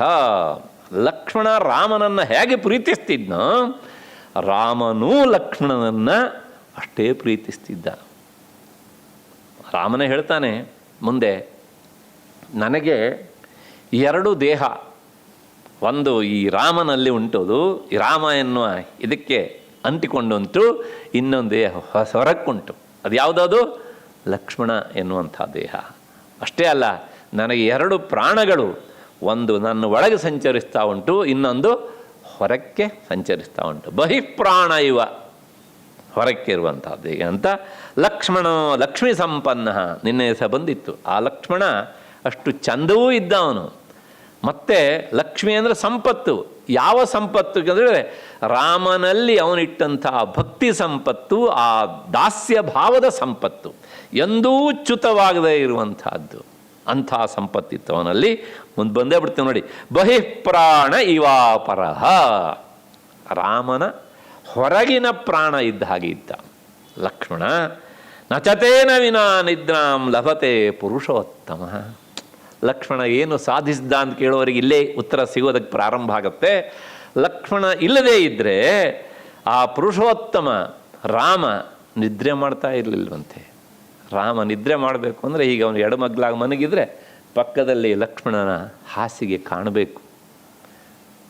ವ್ಯಾಖ್ಯಾನಕಾರ ಇನ್ನೂ ಮುಂದುವರೆದು ಹೇಳ್ತಾರೆ, ಹೀಗೆ ಅವನು ತೊಟ್ಲಲ್ಲಿ ಮನಗಿದ್ರೆ ಸಾಲಾಗಿ ತೊಟ್ಲು ಹಾಕಿದ್ದಾರೆ ಅಂತ ಅಂದ್ಕೊಳ್ಳಿ, ಅದರ ಎಡಗಡೆಗೆ ತೊಟ್ಲಲ್ಲಿ ಲಕ್ಷ್ಮಣ ಇದ್ದರೆ ರಾಮ ಕಣ್ಣು ಮುಚ್ಚಿದಂತೆ, ಅಲ್ಲದೇ ಇವನು ಕಾಲು ಹೊಡೆಯೋದಕ್ಕೆ ಶುರು ಮಾಡ್ತಿದ್ದ ಹೀಗೆ ಅಂತ. ಏನು ಹೇಳ್ತೀರಿ ಈ ಎಲ್ಲ ವರ್ಣನೆಗಳಿಗೆ? ಹಾಗಾಗಿ ನಚತೇನ ವಿನಾ ನಿದ್ರಾಂ ಲಭತೆ ಪುರುಷೋತ್ತಮ. ಮೃಷ್ಟಮನ್ನಮುಪಾನೀತಂ ಅಶ್ನಾತಿ ನಹಿತಂ ವಿನ. ತಟ್ಟೆಯಲ್ಲಿ ಅನ್ನ ಹಾಕಿದರೆ ರಾಜಕುಮಾರರು ಹೇಳಿ ಕೇಳಿ ಥರದ ರುಚಿಯಾದಂಥ ಆಹಾರವನ್ನು ಬಡಿಸಿಟ್ರೆ ತಾಯಂದಿರು ಪಕ್ಕದ ತಟ್ಟೆ ನೋಡ್ತಿದ್ನಂತೆ. ಅದಾದ್ಮೇಲೆ ಹಿಂದಕ್ಕೆ ನೋಡೋದು, ಲಕ್ಷ್ಮಣ ಬಂದನ ಅಂತ. ಅವನು ಬಂದರೆ ಅಣ್ಣ ನಾನು ಬಂದಿದ್ದೇನೆ ಅಂತ ಹೇಳಿದರೆ ರಾಮ ಮುಂದೆ ಆ ಭಕ್ಷಣ ಕೆಲಸಕ್ಕೆ ಮುಂದಾಗ್ತಿದ್ದ. ಅಲ್ಲದಿದ್ದರೆ ನಚತೇನ ವಿನ ನಹಿತಂ ವಿನ, ಅವನನ್ನು ಬಿಟ್ಟು ರಾಮ ಒಂದು ತುತ್ತು ಅನ್ನವನ್ನು ಸಹ ಊಟ ಮಾಡ್ತಾ ಇರಲಿಲ್ಲ.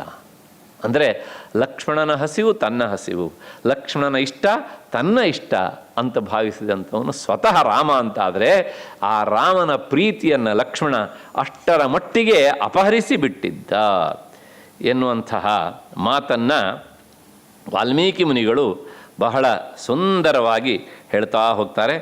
ಅದಾದ ಮೇಲೆ ಮುಂದೆ ರಾಮ ಕಾಡಿಗೆ ಹೋಗಬೇಕು.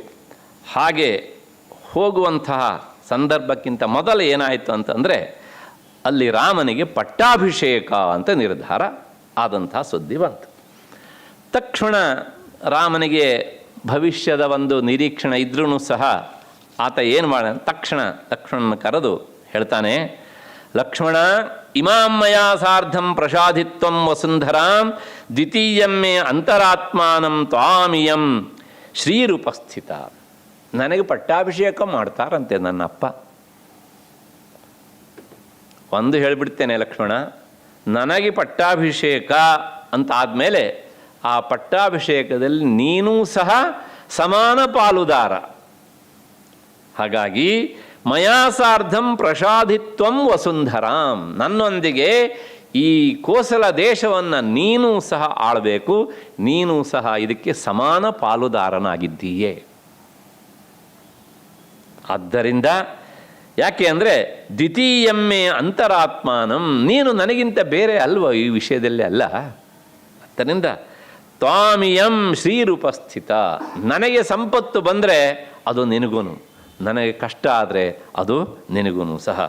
ಸೌಮಿತ್ರೇ ಭುಂಕ್ಷ ಭೋಗಾಸ್ತ್ವಂ ಇಷ್ಟಾನ್ ರಾಜ್ಯಫಲಾನಿ ಚ ಜೀವಿತಂಚ ಹಿ ರಾಜ್ಯಂಚ ತ್ವದರ್ಥಮಭಿಕಾಂಕ್ಷೆ. ಈ ರಾಮ ತಾನು ಬದುಕಿದ್ದು ಮತ್ತು ಅಕಸ್ಮಾತ್ ರಾಜ್ಯ ಆಳುವಂತಿದ್ರೆ ರಾಜ್ಯ ಆಳುವುದು. ಒಂದು ಗುಟ್ಟೇಳ ಲಕ್ಷ್ಮಣ, ಇದೆಲ್ಲ ನಿನಗಾಗಿ ಅಪ್ಪ, ನನಗಾಗಿ ಅಲ್ಲ ಅಂತ. ಇವತ್ತಿನ ಭಾಷೆಯಲ್ಲಿ ಹೇಳಬೇಕು ಅಂದರೆ ರಾಮ ಲಕ್ಷ್ಮಣರು ಖಜಿನ್ಸು ಅಲ್ವಾ? ಹೌದು ತಾನೆ? ಆ ಖಜಿನ್ಸ್ ಅಂತ ಹೇಳುವಾಗಲೇ ಸ್ವಲ್ಪ ದೂರ ಅಂತ, ಅವ್ರು ನಮ್ಮ ಖಜಿನ್ಸು ಬಿಡಿ ಅಲ್ವಾ? ಹಾಗಾಗಿ ಆ ಲಕ್ಷ್ಮಣ ನಮ್ಮ ನಿಮ್ಮ ದೃಷ್ಟಿಯಿಂದ ಬೇರೆ ತಾಯಿಯ ಮಗ, ಸತ್ಯವೂ ಹೌದು ಅದು. ಆದರೆ ಈ ವಾತ್ಸಲ್ಯದ ಪ್ರೀತಿಯ ವಿಷಯ ಬಂದಾಗ ರಾಮನಿಗೆ ಲಕ್ಷ್ಮಣ ತನ್ನ ಸಹೋದರ ಅಂದರೆ ತನ್ನ ಹೊಟ್ಟೆ ಸಮಾನ ಉದರದಲ್ಲಿ ಹುಟ್ಟಿದ ಅಣ್ಣ ತಮ್ಮಂದಿರಿಗೆ ಪ್ರೀತಿ ಇರುವಂತೆ ಅವರಿಗೂ ಸಹ ಇತ್ತು ಎನ್ನುವಂಥದ್ದು. ಇಷ್ಟಾದ ಮೇಲೆ ರಾಮ ಹೀಗೆ ಹೇಳಿದ. ಕೊನೆಗೆ ಏನಾಯಿತು ಅಂದರೆ ಅಕಸ್ಮಾತ್ತಾಗಿ ಇದ್ದಕ್ಕಿದ್ದ ಹಾಗೆ ಎಲ್ಲವೂ ಕ್ಯಾನ್ಸಲ್ ಆಗಿ ಹೋಯಿತು. ಮಂಥರೆಯ ಕೈಕೇಯಿಯ ಒಂದು ಕಾರಣದಿಂದಾಗಿ ನೋಡಿದ್ದೇವೆ ನಾವು ಅದನ್ನು. ಈಗ ವನವಾಸ, ಪಟ್ಟಾಭಿಷೇಕ ರದ್ದಾಯಿತು, ವನವಾಸಕ್ಕೆ ಹೋಗಬೇಕು ಅಂತಾಯಿತು. ಲಕ್ಷ್ಮಣ ಹೊರಟು ನಿಂತ. ರಾಮ ಹೇಳ್ತಾನೆ, ನೀನು ಬರೋದು ಬೇಡ ಅಂತ. ಸಹಜವಾಗಿ ಹೇಳಿದಂಥ ಮಾತು ಅದು. ಆಗ ಲಕ್ಷ್ಮಣ ಹೇಳ್ತಾನೆ, ಏನಂದೆ, ನಾನು ಬರೋದು ಬೇಡ ಅಂದ್ಯಾ? ಎಲ್ಲೋ ಒಂದು ನಿಯಮಕ್ಕೆ ವ್ಯತ್ಯಾಸ ಆಯಿತು ಅಲ್ಲವಣ್ಣ ಅಂದ. ಏನು ಅಂತಂದರೆ, ಈಗ ತಾನೇ ನೀನು ಹೇಳಿದೆ ನಿನಗೆ ಕಷ್ಟ ಆದರೆ ನಾನು ಭಾಗಿ, ನಿನಗೆ ಸುಖ ಆದರೆ ನಾನು ಭಾಗಿ ಅಂತ. ಅನುಜ್ಞಾತಶ್ಚ ಭವತಾ ಪೂರ್ವಮೇವ ಯದಸ್ಮ್ಯಹಂ ಕಿಮಿದಾನೇಂ ಪುನರಿದಂ ಕ್ರಿಯತೆ ಮೇ ನಿವಾರಣಂ. ಅಲ್ಲ, ಈಗ ತಾನೇ ಹೇಳಿದೆಲ್ಲಪ್ಪ, ಪಟ್ಟಾಭಿಷೇಕದಲ್ಲಿ ನನಗೆ ಎಷ್ಟು ಹಕ್ಕುಂಟೋ ಅಷ್ಟೇ ಹಕ್ಕು ನಿನಗೂ ಉಂಟು. ನೀನು ನನ್ನ ಜೊತೆಗೆ ರಾಜಕುಮಾರನಾಗಿ ಈ ವಸುಂಧರೆಯನ್ನು ಪಾಲಿಸಬೇಕು. ಅಲ್ಲೆಲ್ಲ ಸಮಾನ ಹಕ್ಕು ಇದ್ದ ಮೇಲೆ ಅಡವಿಗೆ ಹೋಗುವುದಲ್ಲೂ ಸಹ ಸಮಾನ ಹಕ್ಕು ಇರಬೇಕಲ್ವ ನಮಗೆ. ಲಕ್ಷ್ಮಣ ಒಂದು ರೀತಿಯ ಲಾಯರ್ ಆಗಿ ಪಾಯಿಂಟ್ಸನ್ನು ಹಾಕ್ತಾ ಹೋಗ್ತಾನೆ ಇಲ್ಲೆಲ್ಲ ಹೀಗೆ ಅಂತ. ಲಕ್ಷ್ಮಣನ ಈ ರೀತಿಯಾದಂಥ ಮಾತಿಗೆ ಕಿಮಿದಾನೇಂ ಪುನರಿದಂ ಕ್ರಿಯತೆ ಮೇ ನಿವಾರಣಂ. ಅಲ್ಲ, ಆವಾಗ ಹಾಗೆ ಹೇಳಿದೆ, ಈಗ ನಾನು ಕಾಡಿಗೆ ಬರಬಾರ್ದು ಅಂತಂದರೆ ಆವಾಗ ಎಲ್ಲದರೊಳಗೂ ನೀನು ನನಗೆ ಸಮಾನವಾದಂತಹ ಹಕ್ಕನ್ನು ಅವಕಾಶವನ್ನು ಕೊಟ್ಟಾಗ ಆಯ್ತಾ? ಆಗಲಿಲ್ಲ ಅಲ್ವಾ? ಆದ್ದರಿಂದ ನೀನು ನನ್ನನ್ನು ನಿವಾರಣೆ ಮಾಡುವಂತಿಲ್ಲ. ಇದು ನಿವಾರಣೆ ಮಾಡ್ತೀಯ ಅಂತ ಆದರೆ ಆವಾಗ ನೀನು ಹೇಳಿದ ಮಾತು ಸರಿ ಇಲ್ಲ. ಕೊನೆಗೆ ರಾಮ ಅದಕ್ಕೆ ತಟಸ್ಥನಾಗ್ಬಿಟ್ಟ ಹೀಗೆ ಅಂತ. ಏಕೆಂದರೆ ಆ ಲಕ್ಷ್ಮಣನ ಪ್ರೀತಿ ಹಾಗೆ ಮಾಡಿಸ್ತು ರಾಮನನ್ನು. ಅದಾದಮೇಲೆ ಆತ ಕೌಸಲ್ಯಗೆ ಹೇಳ್ತಾನೆ ಒಂದು ಮಾತನ್ನು, ತ್ವಯಾ ಮಯಾಚ ವೈದೇಹ್ಯ ಲಕ್ಷ್ಮಣೇನ ಸುಮಿತ್ರಯ ಪಿತೃನಿಯೋಗೆ ಸ್ಥಾತವ್ಯಂ ಏಷ ಧರ್ಮ ಸನಾತನ. ಇದು ರಾಮ ಹೇಳಿದ್ದಿದು. ಅಮ್ಮ, ತ್ವಯಾ ಮಯಾಚ ವೈದೇಹ್ಯ ಲಕ್ಷ್ಮಣೇನ. ನೋಡಿ, ರಾಮ ಉದ್ದೇಶಪೂರ್ವಕವಾಗಿ ಹೇಳಿದನೋ, ಬಾಯಿ ತಪ್ಪಿ ಬಂತು, ಅಥವಾ ಲಕ್ಷ್ಮಣನ ಮೇಲಿಂದ ಪ್ರೀತಿಯಿಂದ ಬಂತೋ ಗೊತ್ತಿಲ್ಲ. ಅಲ್ಲಿ ಕೌಸಲ್ಯ ಏನು ಹೇಳ್ತಾಳೆ, ನಾನು ಸಹ ನಿನ್ನ ಜೊತೆಗೆ ಬರ್ತೇನೆ ಅಂತ ಹೇಳಿದಾಗ ಅವಳನ್ನು ತಡೆಯಬೇಕು. ತಡೆದು ಏನು ಹೇಳಬೇಕು, ಅಮ್ಮ ನಮಗೆಲ್ಲರಿಗೂ ಸಹ ನಮ್ಮದಾದಂಥ ಒಂದು ಕರ್ತವ್ಯ ಉಂಟು. ತಂದೆಯವರು ಇರುವಾಗ ನೀನು ಅವ್ರ ಜೊತೆಗೆ ಇಲ್ಲಿರುವುದು ನಿನ್ನ ಧರ್ಮ. ಸೀತೆ ನನ್ನ ಜೊತೆಗೆ ಬರ್ತೇನೆ ಅಂತಂದರೆ ಅದು ಅವಳ ಧರ್ಮ. ಹಾಗೆ ಮುಂದೆ ಹೇಳ್ಬಿಡ್ತಾನೆ, ಲಕ್ಷ್ಮಣನಿಗೂ ಸಹ ಹಾಗೇನೆ ಅಂತಂದ್ಬಿಟ್ಟ. ಇದನ್ನು ಲಕ್ಷ್ಮಣ ಕೇಳಿಸ್ಕೊಂಡಿದ್ದ. ಅಲ್ಲ, ನಿಮ್ಮ ಅಮ್ಮನ ಹತ್ರ ಮಾತನಾಡುವಾಗ ನನಗೂ ಅವಕಾಶ ಇದೆ ಅಂತಂದೆ. ನಾವು ಆದರೆ ಬ್ಯಾಡ್ದಿದ್ದು ಕೇಳಿಸ್ಕೊಳ್ತಿದ್ವಿ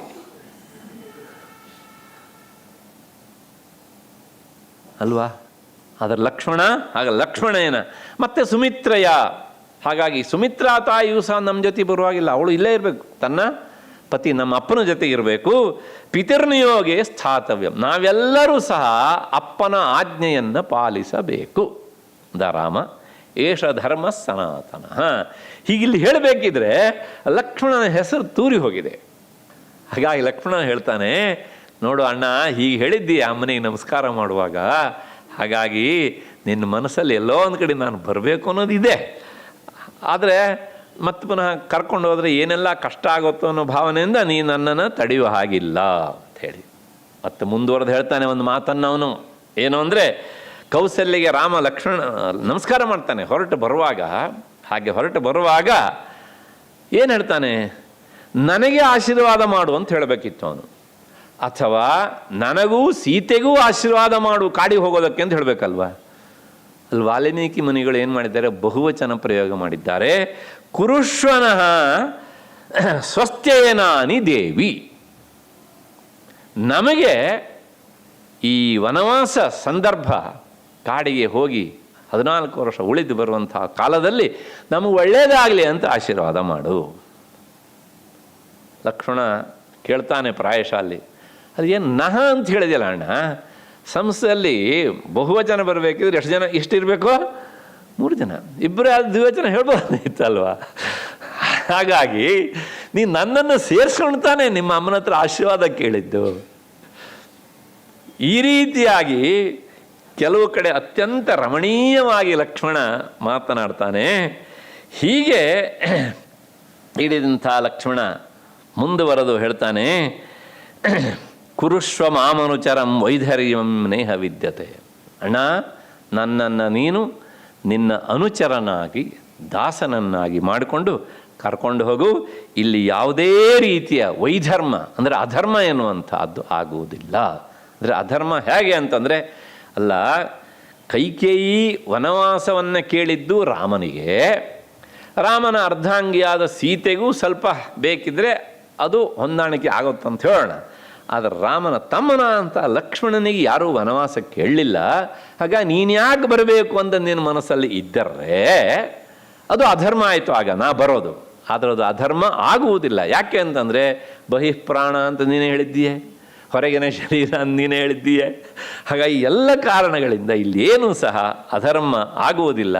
ಹಾಗೆ ಮಾಡುವುದರಿಂದ ಧರ್ಮ ಪಾಲನೆ ಆಗ್ತದೆ. ಅದರ ಜೊತೆಗೆ ಕೃತಾರ್ಥೋಹಂ, ನಾನು ನನ್ನ ಬದುಕಿನಲ್ಲಿ ಕೃತಾರ್ಥನಾಗ್ತೇನೆ.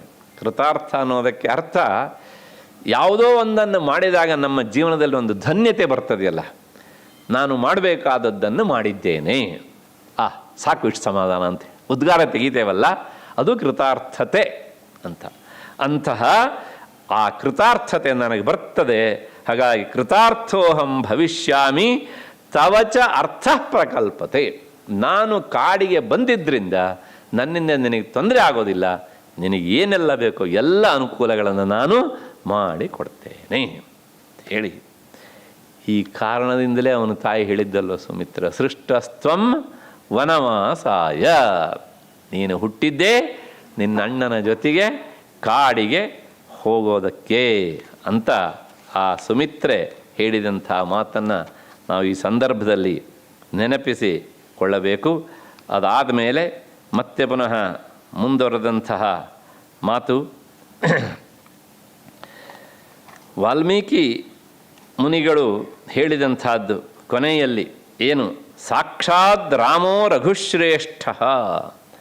ಆ ವಾಲ್ಮೀಕಿ ಮುನಿಗಳು ಸಾಕ್ಷಾತ್ ರಾಮೋ ರಘುಶ್ರೇಷ್ಠ, ಇಡೀ ರಘುವಂಶದಲ್ಲಿ ರಾಮನನ್ನು ಅತ್ಯಂತ ಶ್ರೇಷ್ಠ ವ್ಯಕ್ತಿ. ಏಕೆಂದರೆ ಸ್ವತಃ ವಸಿಷ್ಠರೇ ಒಂದು ಮಾತನ್ನು ಹೇಳ್ತಾರೆ, ನಮ್ಮಲ್ಲಿ ದಯವಿಟ್ಟು ಯಾರು ಅನ್ಯಥಾ ಭಾವಿಸಬೇಡಿ, ಪೌರೋಹಿತ್ಯ ವೃತ್ತಿ ಎನ್ನುವಂಥದ್ದು ಶಿಷ್ಯರಿಗೆ ಮಾರ್ಗದರ್ಶನವನ್ನು ಮಾಡುವಂಥದ್ದು. ಆದರೆ ಎಲ್ಲೋ ಒಂದು ಕಡೆಗೆ ಸಣ್ಣ ದೋಷಗಳು ಸಹ ಅಂಟುತ್ತವೆ ಅಲ್ಲಿ, ಹೀಗೆ ಅಂತ. ಯಾಕೆಂದರೆ ಆ ಪೌರೋಹಿತ್ಯ ಮಾಡುವವನಿಗೆ ಯಜಮಾನ ಏನು ತಂದಿಟ್ಟಿದ್ದಾನೆ ಅಂತ ಆ ವಸ್ತುಗಳ ಮೇಲೆ ಒಂದು ಚೂರು ದೃಷ್ಟಿ ಹೋದ್ರೂ ಸಹ ಅವನು ಪತೀತನೇ. ಹಾಗಾಗಿ ಈ ಎಲ್ಲ ಕಾರಣಗಳಿಂದ ಆಚಾರ್ಯ ಶಂಕರರೇ ಪೌರೋಹಿತ್ಯವನ್ನು ಸ್ವಲ್ಪ ಹಗುರವಾಗಿ ತಿಳಿಸಿದ್ದಾರೆ. ಪೌರೋಹಿತ್ಯಂ ರಜನಿಚರಿತಂ ಇತ್ಯಾದಿ ಇತ್ಯಾದಿ. ಯಾಕೆಂದರೆ ಅಲ್ಲಿ ದೋಷ ಆಗುವ ಸಾಧ್ಯತೆ ಹೆಚ್ಚು. ಇತ್ತೀಚೆಗಂತೂ ಬಿಡಿ, ಮತ್ತು ನಾನು ಅದ್ರ ಬಗ್ಗೆ ಹೇಳೋದಿಲ್ಲ, ಪಟ್ಟಿನೇ ಕೊಟ್ಟ ಮೇಲೆ ಮತ್ತು ಅಂಗಡಿ ಹೆಸರನ್ನು ಅವರೇ ಹೇಳಿ ಆದಮೇಲೆ ಸಾಕಷ್ಟು ಅಪಾರ್ಥಕ್ಕೆ ಅದು ಎಡೆ ಮಾಡಿ ಕೊಡ್ತದೆ. ಈ ಎಲ್ಲ ಕಾರಣಗಳಿಂದ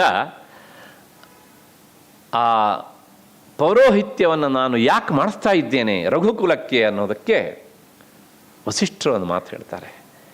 ಈ ವಂಶದಲ್ಲಿ ನೀನು ಹುಟ್ಟುತ್ತೀಯ ಅಂತ ನನಗೆ ಗೊತ್ತಿತ್ತು, ಹಾಗಾಗಿ ನಾನು ಪೌರೋಹಿತ್ಯ ವೃತ್ತಿಯನ್ನು ಇರಿಸಿಕೊಂಡಿದ್ದೇನೆ ಕೇವಲ ನಿನಗೋಸ್ಕರವಾಗಿ ರಾಮ ಅಂತ.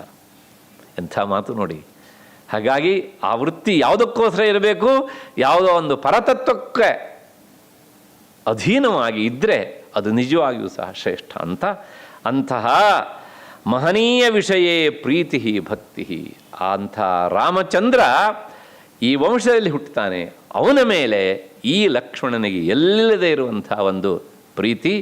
ಹಾಗಾಗಿ ಅವನೇನು ಮಾಡ್ತಿದ್ದ, ಬೇರೆ ಯಾರೇ ರಾಮನ ವಿಷಯವಾಗಿ ಏನಾದ್ರು ಹೇಳಲಿಕ್ಕೆ ಬಂದರೆ, ಅಥವಾ ಅವನ ಜೊತೆ ತಾನು ಹೋಗಬಾರ್ದು ಅಂತ ತಡಿಲಿಕ್ಕೆ ಬಂದರೆ, ಅಥವಾ ರಾಮನಿಗೆ ಪ್ರತಿಕೂಲವಾಗಿ ಯಾರಾದರೂ ನಡ್ಕೊಳ್ಳೋದು ಅವನ ಗಮನಕ್ಕೆ ಬಂದರೆ ಅವನು ಅದನ್ನು ಸುತರಾಮ್ ಸಹಿಸ್ತಾ ಇರಲಿಲ್ಲ. ನಾನು 2 ಉದಾಹರಣೆ ಕೊಟ್ಟಿದ್ದೇನೆ, ಪ್ರಾಯಶಃ ಅಷ್ಟು ಸಾಕು ಅಂತ ಅಂದ್ಕೊಂಡಿದ್ದೇನೆ. ಇದನ್ನು ಭಕ್ತಿಶಾಸ್ತ್ರದಲ್ಲಿ ಒಂದು ಮಾತಾಗಿ ಹೇಳ್ತಾರೆ, ಪರಮಾತ್ಮನಿಯೋ ರಕ್ತಃ ವಿರಕ್ತಃ ಅಪರಮಾತ್ಮನಿ.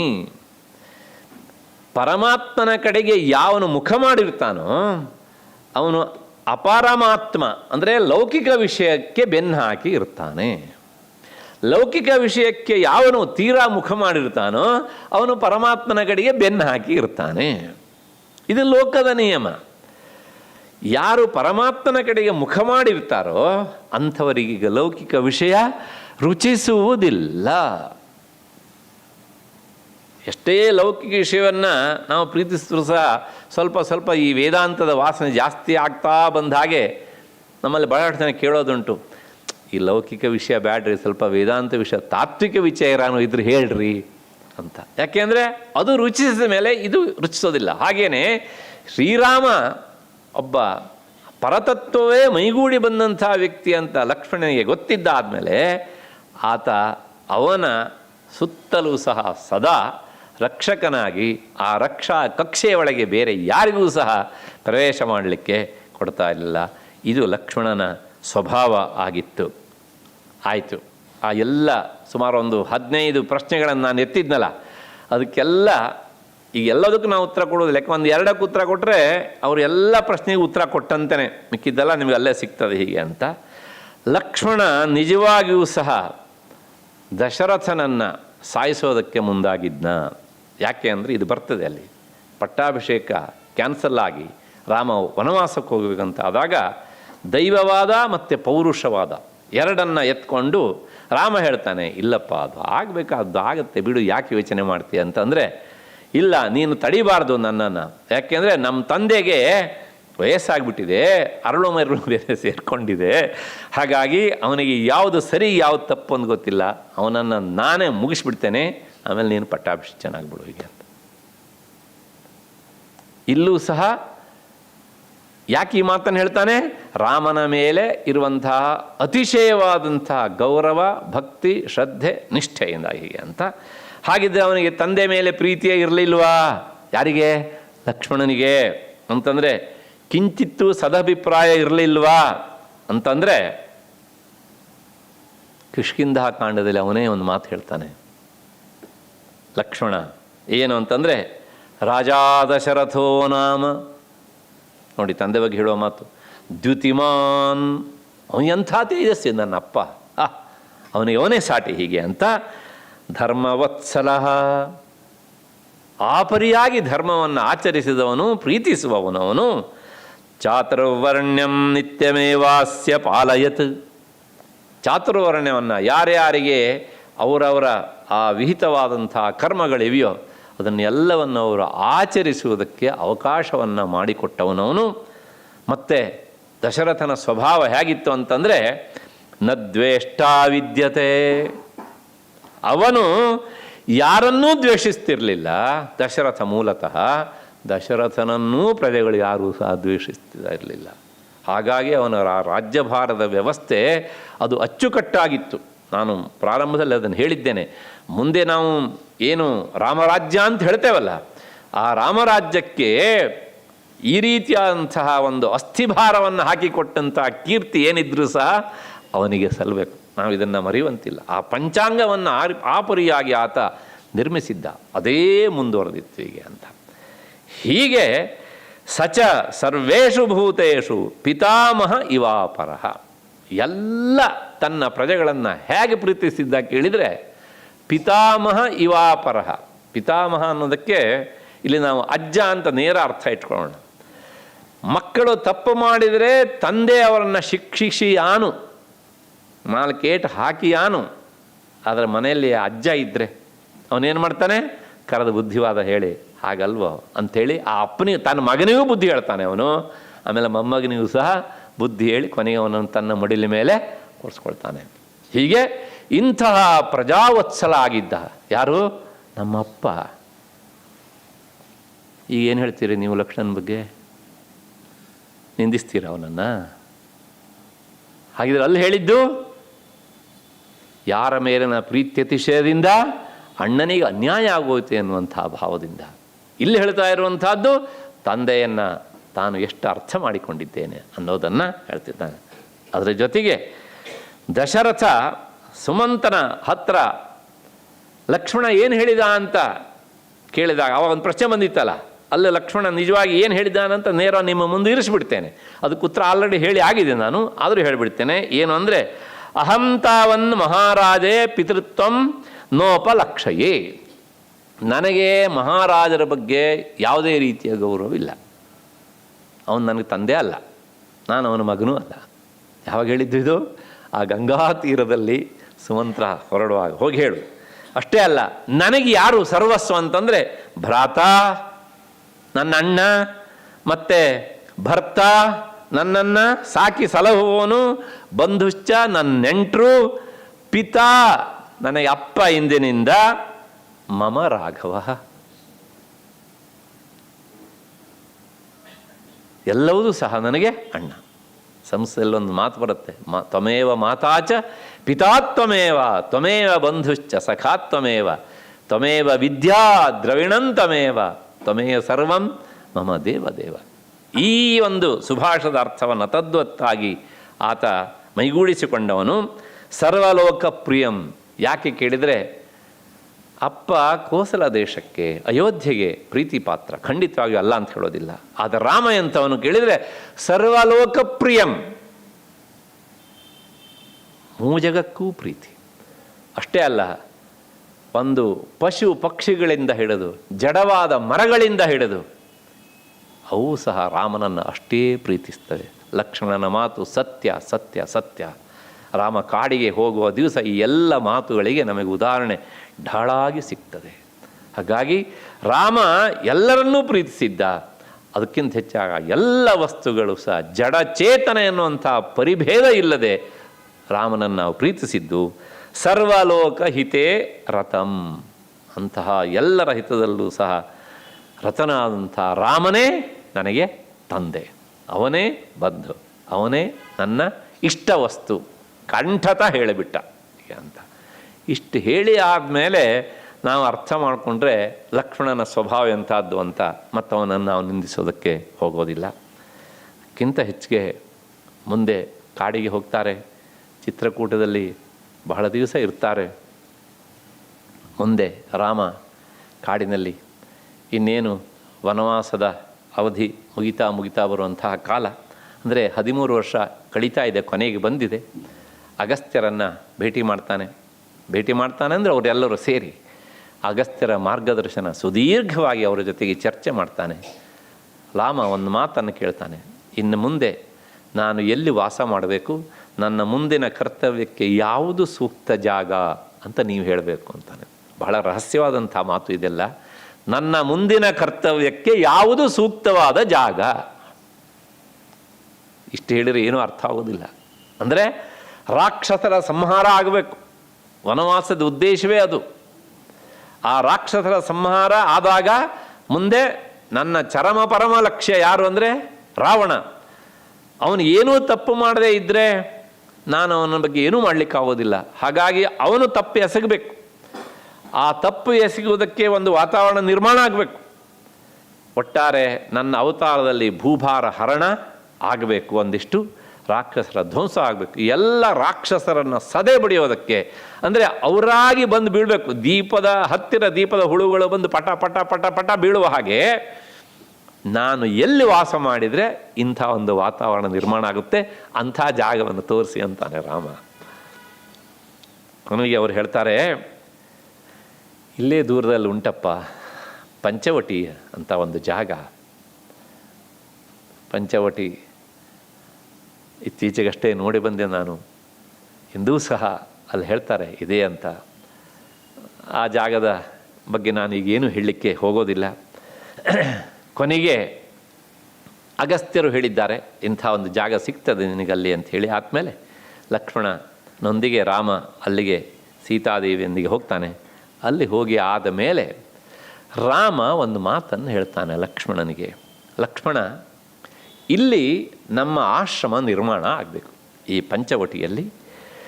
ಹಾಗಾಗಿ ನಿನಗೆ ಆ ಜಾಗ ಹಿತವಾಗಿರಬೇಕು, ನಿನ್ನ ಮನಸ್ಸಿಗೆ ಆ ಜಾಗ ಒಗ್ಗಿ ಬರಬೇಕು. ಅದಾದಮೇಲೆ ನನಗೆ ಇಷ್ಟ ಆಗಬೇಕು, ಸೀತೆಗೂ ಸಂತೋಷವನ್ನು ಕೊಡುವಂಥ ಜಾಗ ಆಗಬೇಕು. ಮತ್ತು ಮೃಗ ಪಕ್ಷಿಗಳೆಲ್ಲ ಸಂಚರಿಸ್ತಾ ಇರಬೇಕು, ಹಕ್ಕಿಗಳ ಚಿಲಿಪಿಲಿ ಸದಾ ಕೇಳ್ತಾ ಇರಬೇಕು, ನವಿಲುಗಳ ನರ್ತನ ಕಾಣಬೇಕು, ಜಿಂಕೆಗಳು ಓಡಾಡೋದು ಕಾಣಬೇಕು. ಹೀಗೆ ಒಂದು ರೀತಿಯಾದಂಥ ವಾತಾವರಣವನ್ನು ರಾಮ ತನ್ನ ಮನಸ್ಸಲ್ಲಿದ್ದೆಲ್ಲವನ್ನು ಲಕ್ಷ್ಮಣನಿಗೆ ಹೇಳಿ, ಇಂತಹ ಜಾಗದಲ್ಲಿ ನೀನು ಆಶ್ರಮವನ್ನು ಕಟ್ಟು ಅಂತಾನೆ. ನಾವಾರು ಏನು ಖುಷಿ ಪಡ್ತಿದ್ದೆ, ಆಹಾ ನನ್ನ ಅಣ್ಣ ನನಗೆ ಫುಲ್ ಪವರ್ ಕೊಟ್ಬಿಟ್ಟಿದ್ದಾನೆ ಅಂತ. ಆದರೆ ಲಕ್ಷ್ಮಣ ಹೇಳ್ತಾನೆ, ನಿನ್ನೆಲ್ಲ ಮಾತು ಸರಿ, ಆದರೆ ಆ ಮೊದಲ ಒಂದು ಮಾತಂದೆಲ್ಲ, ನಿನಗೆ ಯಾವ ಜಾಗ ಇಷ್ಟ ಆಗ್ತದೆ ಅಂತ ಅದು ಒಂದನ್ನು ಬದಲಾವಣೆ ಮಾಡಬೇಕು ಅಣ್ಣ. ಯಾಕೆಂದರೆ ಇಲ್ಲಿ ನನಗೆ ಇಷ್ಟ ಅನ್ನೋದು ಇಲ್ಲವೇ ಇಲ್ಲ, ನಿನ್ನ ಇಷ್ಟವೇ ನನ್ನ ಇಷ್ಟ. ಹಾಗಾಗಿ ಅಂಥ ಜಾಗ ಯಾವುದು ಅಂತ ನೀನು ತೋರಿಸ್ಬಿಟ್ರೆ ನಾನು ಅಲ್ಲಿ ಆಶ್ರಮ ಕಟ್ತೇನೆ, ಪರ್ಣಶಾಲೆಯನ್ನು ನಿರ್ಮಿಸ್ತೇನೆ ಅಂತಾನೆ. ಎಂಥ ಮಾತ್ರೆ ಅದು. ಕೊನೆಗೆ ರಾಮ ಒಂದು ಜಾಗವನ್ನು, ಸಮತಟ್ಟಾದಂಥ ಜಾಗವನ್ನು ತೋರಿಸ್ತಾನೆ. ಲಕ್ಷ್ಮಣ ಆ ಮಾತನ್ನು, ರಾಮ ಹೇಳಿದ ಜಾಗದಲ್ಲಿ ಅವನ ಮಾತನ್ನು ಒಪ್ಪಿಕೊಂಡು ಆಶ್ರಮವನ್ನು ಕಟ್ತಾನೆ, ಅಲ್ಲಿ ಪರ್ಣಶಾಲೆಯನ್ನು. ವಾಲ್ಮೀಕಿ ಮುನಿಗಳು ಆ ಸಂದರ್ಭದಲ್ಲಿ ಲಕ್ಷ್ಮಣ ಯಾಕೆ ರಾಮನ ಹತ್ರ ಹೀಗಂದ ಅನ್ನೋದಕ್ಕೆ ಒಂದು ವಾಕ್ಯವನ್ನು, ಶ್ಲೋಕವನ್ನು ಹೇಳ್ತಾರೆ ಅವರು. ಪರವಾನಸ್ಮಿ ಕಾಕುತ್ಸ್ಥಾ ತ್ವಯಿ ವರ್ಷಶತಂ ಸ್ಥಿತೆ. ಈ 14 ವರ್ಷ ಆದಲ್ಲಿ 12-13 ವರ್ಷ ಕಳೀತಾ ಇದೆ, ಬಿಟ್ಬಿಡು. ಇನ್ನು 1 ವರ್ಷ ಅಷ್ಟೇ ಅಲ್ಲಪ್ಪ, 100 ವರ್ಷ ಇದ್ರೂ ಸಹ ನಾನು ನಿನಗೆ ಪರವಾನಸ್ಮಿ, ನಾನು ನಿನಗೆ ಅಧೀನ.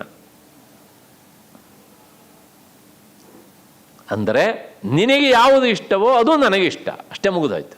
ಹಾಗಾಗಿ ಸ್ವಯಂತು ರುಚಿರೇ ದೇಶೆ, ನಿನಗೆ ಯಾವ ಸ್ಥಳ ಇಷ್ಟವಾಗ್ತದೆಯೋ ಕ್ರಿಯತಾಮಿತಿ ಮಾಂ ವದ, ಅಂತಹ ಜಾಗದಲ್ಲಿ ಆಶ್ರಮ ಕಟ್ಟುವಂತ ನೀನು ನನಗೆ ಆಜ್ಞೆ ಮಾಡು. ನಿನಗಿಷ್ಟ ಆಗುವುದು ಅಂತ ಪ್ರಶ್ನೆಯನ್ನು ನೀನು ಹೇಳಲೇಬೇಡ, ಅಂದರೆ ಮಾತನ್ನು ಹೇಳಲೇಬೇಡ ನನ್ನ ಹತ್ರ. ಯಾಕೆಂದರೆ ನಾನು ಪರವಾನ್, ನಿನಗೇನಾಗಿದ್ದೇನೆ, ಅಧೀನನಾಗಿದ್ದೇನೆ. ನಿನಗೆ ಸುಂದರವೋ ನನಗೆ ಸುಂದರ, ನಿನಗಿಷ್ಟವೋ ನನಗಿಷ್ಟ. ವಾಲ್ಮೀಕಿ ಮುನಿಗಳು ಈ ರೀತಿಯಾಗಿ ಲಕ್ಷ್ಮಣನ ಭಾವನೆಯನ್ನು ಈ ಶ್ಲೋಕದ ಮೂಲಕ ತಿಳಿಸಿಕೊಡ್ತಾರೆ. ಅದಾದ ಮೇಲೆ ಲಕ್ಷ್ಮಣ ಅಲ್ಲಿ ಆಶ್ರಮವನ್ನು, ಪರ್ಣಶಾಲೆಯನ್ನು ನಿರ್ಮಿಸಿದ. ಹೇಗೆ ನಿರ್ಮಿಸಿದ, ವಾಲ್ಮೀಕಿ ಮುನಿಗಳು ತುಂಬ ಸುಂದರವಾಗಿ ಅದನ್ನು ವರ್ಣನೆ ಮಾಡ್ತಾರೆ. ಅಲ್ಲೆಲ್ಲ ಒಬ್ಬನೇ ಒಂಟಿ, ಅವನೇ ಇಂಜಿನಿಯರ್, ಅವನೇ ಆಚಾರಿ, ಅವನೇ ಎಲ್ಲ ಕಾರ್ಪೆಂಟ್ರು, ಎಲ್ಲ ಅವನೇ ಹೀಗೆ ಅಂತ. ಹೇಗೆ ಅಂತಂದರೆ ಬಿದಿರುಗಳವನ್ನು, ಉದ್ದುದ್ದವಾದಂತಹ ಬಿದಿರುಗಳವನ್ನು ತಂದು ಅದಕ್ಕೆ ಹಾಕಿದ್ದಾನೆ. ಗಟ್ಟಿಯಾದಂಥ ಕಂಬಗಳನ್ನು ಲಕ್ಷ್ಮಣ ಹೂತಿದ್ದಾನೆ. ಅದಕ್ಕೂ ಮೊದಲ ಫೌಂಡೇಶನ್ ನಿರ್ಮಾಣ ಮಾಡಿದ್ದಾನೆ. ಕೊನೆಗೆ ಎಲ್ಲ ಅಂದರೆ 3 ಕಾಲಗಳಲ್ಲೂ ಸಹ, ಚಳಿಗಾಲದಲ್ಲಿ ಅದು ಬೆಚ್ಚಗಿರಬೇಕು, ಬೇಸಿಗೆಯಲ್ಲಿ ಅದು ತಂಪನ್ನು ಕೊಡಬೇಕು, ಮಳೆಗಾಲದಲ್ಲಿ ಸೋರಬಾರದು. ಸಾಕಷ್ಟು ಹುಲ್ಲುಗಳನ್ನೆಲ್ಲ ಈ ಮತ್ತು ಬೇರೆ ಬೇರೆ ಈ ತಾಡಪತ್ರೆ ಥರದ ಎಲೆಗಳೇ ಬರ್ತವೆ ಕೆಲವಲ್ಲ, ನಾವು ಅದನ್ನೇನು ಕರಿತೇವೆ ಅಂದರೆ ತಾಳೆ ಮರ ಅಂತ ಕರಿತೇವಲ್ಲ, ಇಂಥದ್ದನ್ನೆಲ್ಲ ಹಾಕಿ ಬಹಳ ಅದ್ಭುತವಾಗಿ ಅದನ್ನು ನಿರ್ಮಿಸಿದ್ದಾನೆ. ನಿರ್ಮಿಸಿ ಆದಮೇಲೆ ಲಕ್ಷ್ಮಣ ಅಲ್ಲಿ ಇರುವಂತಹ ಸರೋವರಗಳಂಥ ಹೂವುಗಳನ್ನೆಲ್ಲ ತಂದು ಆ ವಾಸ್ತು ಪಟ್ಟಿಗೆ ಅವುಗಳನ್ನೆಲ್ಲ ಇಟ್ಟು, ಅಣ್ಣ ಪರ್ಣಶಾಲೆ ನಿರ್ಮಾಣ ಆಗಿದೆ, ಪ್ರವೇಶ ಮಾಡಬೇಕು. ರಾಮ ಅದನ್ನು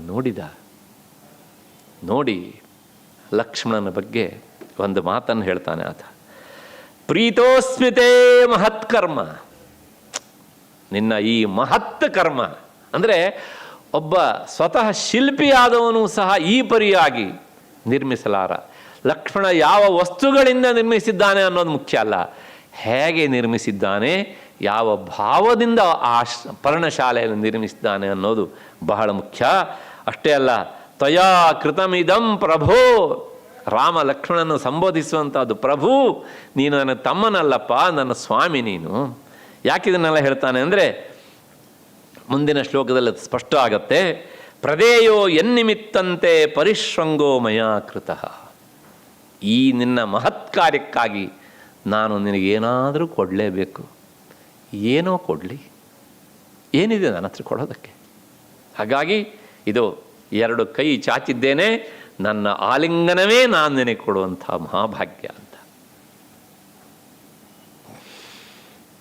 ಇಡೀ ರಾಮಾವತಾರದಲ್ಲಿ ರಾಮನ ಆಲಿಂಗನ ಭಾಗ್ಯ ಪುರುಷರಿಗೆ ಸಿಕ್ಕಿದ್ದು ಇಬ್ಬರಿಗೆ ಮಾತ್ರ. ಒಬ್ಬ ಈ ಲಕ್ಷ್ಮಣ, ಇನ್ನೊಬ್ಬ ಆಂಜನೇಯ. ಇದಕ್ಕಾಗಿ ಎಷ್ಟು ಜನ ಹಪಹಪಿಸ್ತಿದ್ರು. ಹಪಹಪಿಸುವಿಕೆ ಹಾಗೇ ಉಳಿದಿದೆ ಅಷ್ಟೇ ಹೊರತೂ ಸಹ ಯಾರಿಗೂ ಸಿಗಲಿಲ್ಲ ಹೀಗೆ ಅಂತ. ಆದರೆ ಪ್ರದೇಯೋ ಎನ್ನಿಮಿತ್ತಂತೆ ಪರಿಶ್ರಂಗೋ ಮಯಾ ಕೃತಃ. ಈ ನಿನ್ನ ಮಹತ್ ಕಾರ್ಯಕ್ಕೆ ನಾನು ಒಂದು ಆಲಿಂಗನವನ್ನು ಕೊಡೋದು ಬಿಟ್ಟರೆ ಇನ್ನೇನು ಕೊಡಲಾರ ಲಕ್ಷ್ಮಣ ಅಂಥೇಳಿ ರಾಮ ಚಡಪಡಿಸಿಬಿಟ್ಟಂತೆ ಸಂತೋಷದಿಂದ.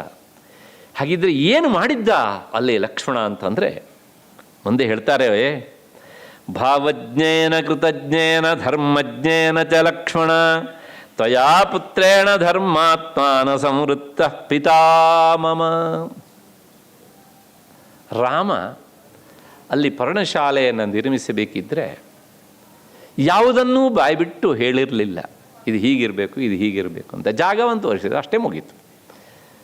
ಆದರೆ ಅಣ್ಣ ಹೇಳದೇ ಇದ್ದರೂ ಸಹ ಲಕ್ಷ್ಮಣ ಏನು ಮಾಡಿದ್ದ ಅಂತಂದರೆ, ಅಣ್ಣನನ್ನು ನೋಡಲಿಕ್ಕೆ ಋಷಿಮುನಿಗಳು ಬರ್ತಾರೆ. ಬಂದ ತಕ್ಷಣ ಅವರನ್ನು ಸ್ವಾಗತಿಸೋದಕ್ಕೆ ಒಂದು ಜಾಗ ಇರಬೇಕು, ಒಂದು ಸ್ವಾಗತ ಕೊಠಡಿ ನಿರ್ಮಿಸಿದ್ದ ಅಲ್ಲಿ ಒಳಗೆ. ಅದಾದಮೇಲೆ ಕರ್ಕೊಂಡು ಬಂದು ಒಳಗೆ ಕೂರಿಸೋದಕ್ಕೋಸ್ಕರ ಒಂದು ಅತಿಥಿ ಸತ್ಕಾರದ ಕೊಠಡಿ ಮಾಡಿದ್ದ. ಅದಾದಮೇಲೆ ಒಂದು ಆ ಅಗ್ನಿಯ ಆರಾಧನೆಗೋಸ್ಕರ ಒಂದು ಅಗ್ನಿಶಾಲೆ ನಿರ್ಮಿಸಿದ್ದ. ಅದಾದ ಮೇಲೆ ಒಂದು ದೊಡ್ಡ ಸಣ್ಣದಾದಂಥ, ಅಂದರೆ ಆ ಆಶ್ರಮದಲ್ಲಿ ಎಷ್ಟು ಸಾಧ್ಯವೋ ಅಷ್ಟು ಆ ಪರ್ಣಶಾಲೆಯಲ್ಲಿ ಒಂದು ಸಣ್ಣದಾದಂತಹ ಯಾಗಶಾಲೆ, ಅದಾದಮೇಲೆ ಒಂದು ಸಭಾಭವನದ ತರಹ ಏನಾದರೂ ಅಣ್ಣನ ಜೊತೆಗೆ ವಿಶೇಷವಾದಂಥ ಚಿಂತನೆ ಡಿಸ್ಕಷನ್ ಮಾಡಬೇಕಂತ ಅವಕಾಶ. ಎಲ್ಲಕ್ಕಿಂತ ಹೊರತಾಗಿ ಅಣ್ಣ ಮತ್ತು ಅತ್ತಿಗೆ ಇವರ ಪ್ರತ್ಯೇಕ ಜಾಗಕ್ಕೋಸ್ಕರ ಒಂದು ಕೊಠಡಿಯನ್ನು ಕಟ್ಟಿದ್ದ. ಇದ್ಯಾವುದನ್ನೂ ರಾಮ ಲಕ್ಷ್ಮಣನಿಗೆ ಹೇಳಿಲ್ಲ. ಇದನ್ನು ನೋಡಿದಾಗ ರಾಮ ಹೇಳ್ತಾನೆ, ಭಾವಜ್ಞೇನ ಕೃತಜ್ಞೇನ ಧರ್ಮಜ್ಞೇನ ಚ ಲಕ್ಷ್ಮಣ.